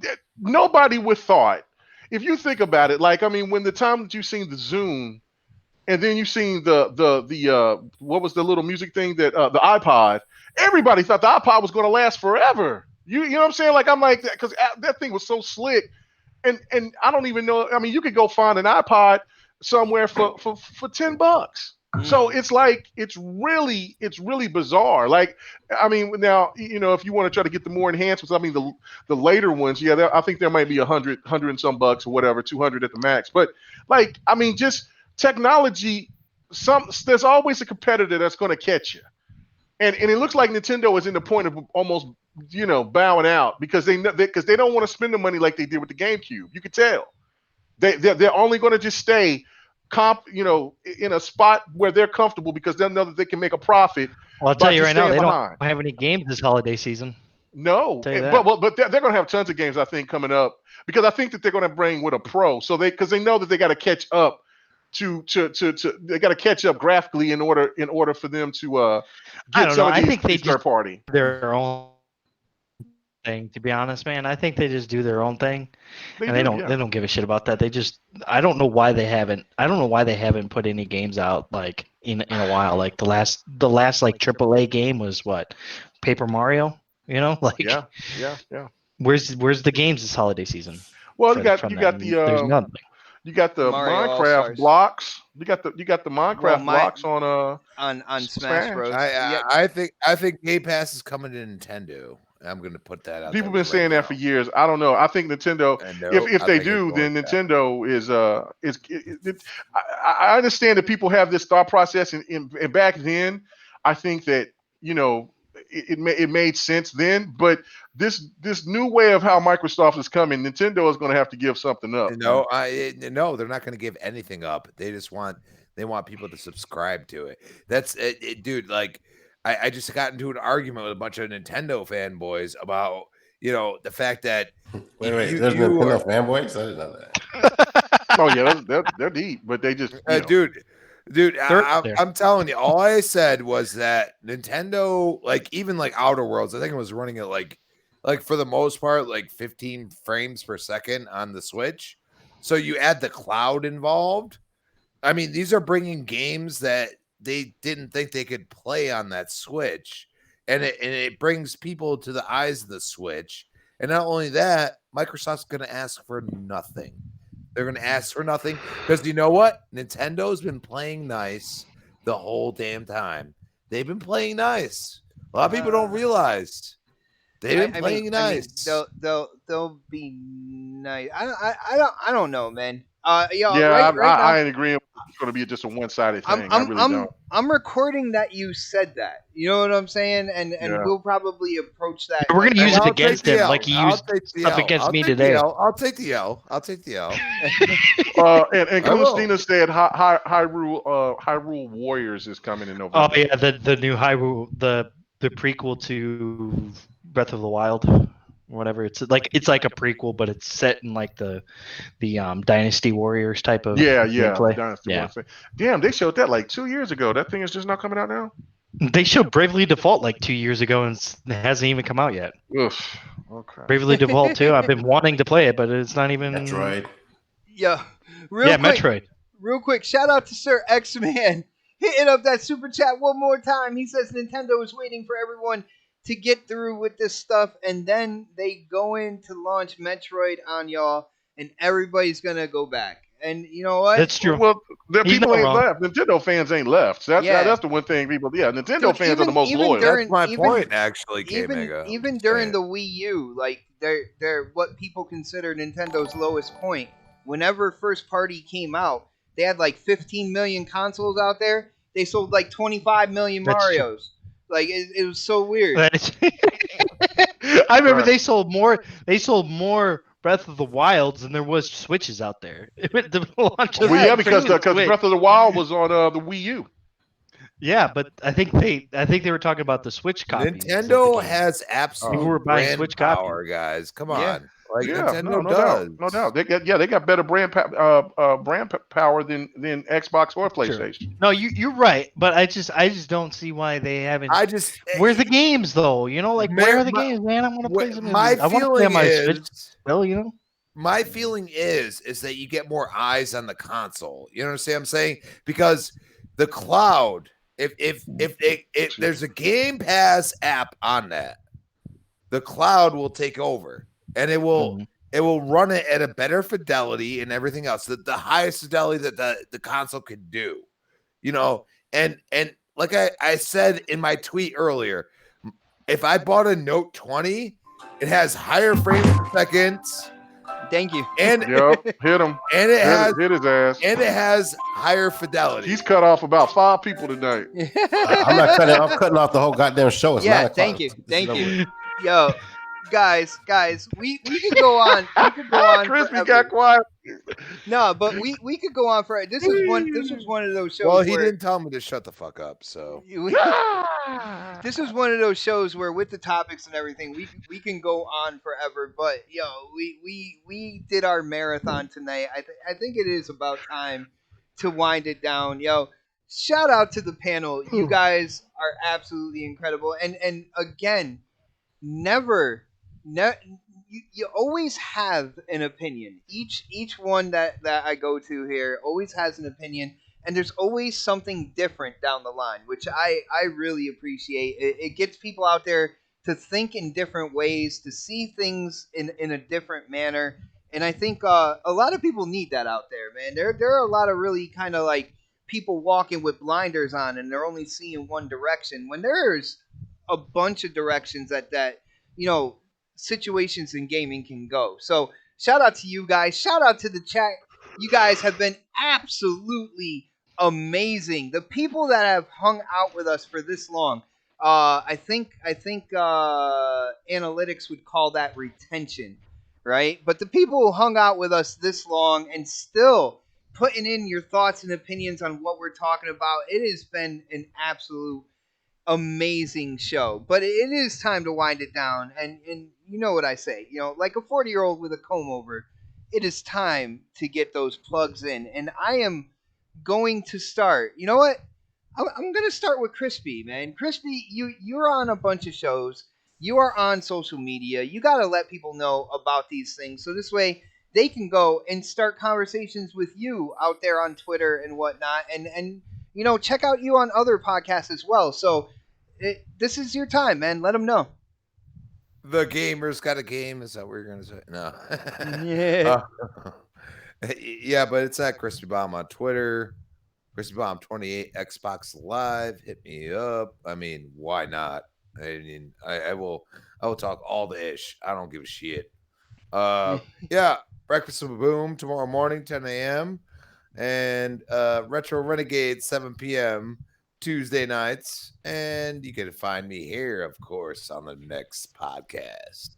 Nice, brother. And let's get to Predator. Predator coming in with the music, just chiming it in, helping a brother out, man. Definitely appreciate it. And as always, sharing your opinions with the topics at hand every week. What do you got to announce, man? I know you got social media. Are you going to be anywhere this week? What's going on? Nope, no shows this week. Just this one. Predator _HOS, Xbox, PlayStation, Steam, OnlyFans, MySpace, Snapchat. Pornhub. They're everywhere. Just what? find me. Dude. You see some cock. Whoa. Whoa. On that note. Oh, man. On that Yeah, note. I may as well look, just a new skip me. sub. K-Mega, look at that. Nope. A new song came out. Nope. You just Fred Oh, just had to shoot. use Fred just had to use the magic words, and you got Making sure you guys are still awake. Just make sure you guys are still awake. All right, Dark Optimus, aka Angry Otter. My West Coast brother. Let people know about your social media. You got anything going on? Now's your time, bro. Crispy is dead to me. Yeah, you guys can find me on Love you Twitter at long Dark Optimus. time. You can also find me on Xbox and PlayStation at the same name.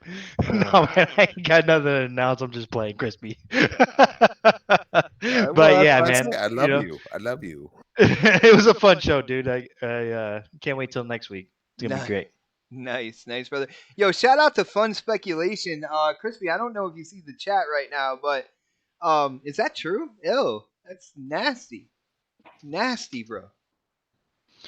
But does Crispy get down and dirty with I had no idea they had all this type of shit out here. Y'all do just some wild mall. That's nasty, bro. Yo, K Mega, you got a show coming up tomorrow, which I'm still getting used to saying, by the way. Usually it's already in the books by now, and I try to tell people about what a great show it was. But now you got a show coming up tomorrow. You already got your first topic. You said it right here on this show tonight. Let people know about that, your YouTube channel, streaming and whatnot, and of course social media. Dude, you know what to do, bro. Oh, okay. Yeah, I found Pred now. It's for Pred loves grandfathers. I didn't know. Wow. Anyway, so you can catch me, man, on my channel, the GRG podcast, tomorrow night at 7 p.m. So far we have L Boogie the GWG crew coming through. I don't know if Shady's going to come or if we're going to have to hit up somebody else. But regardless, we just keep it rolling. I might need to be in search for another PlayStation cat. I don't know. We'll see. But other than that, yeah, check us out. We're going to have a good time. A lot of hot topics, man. It's going to be fun.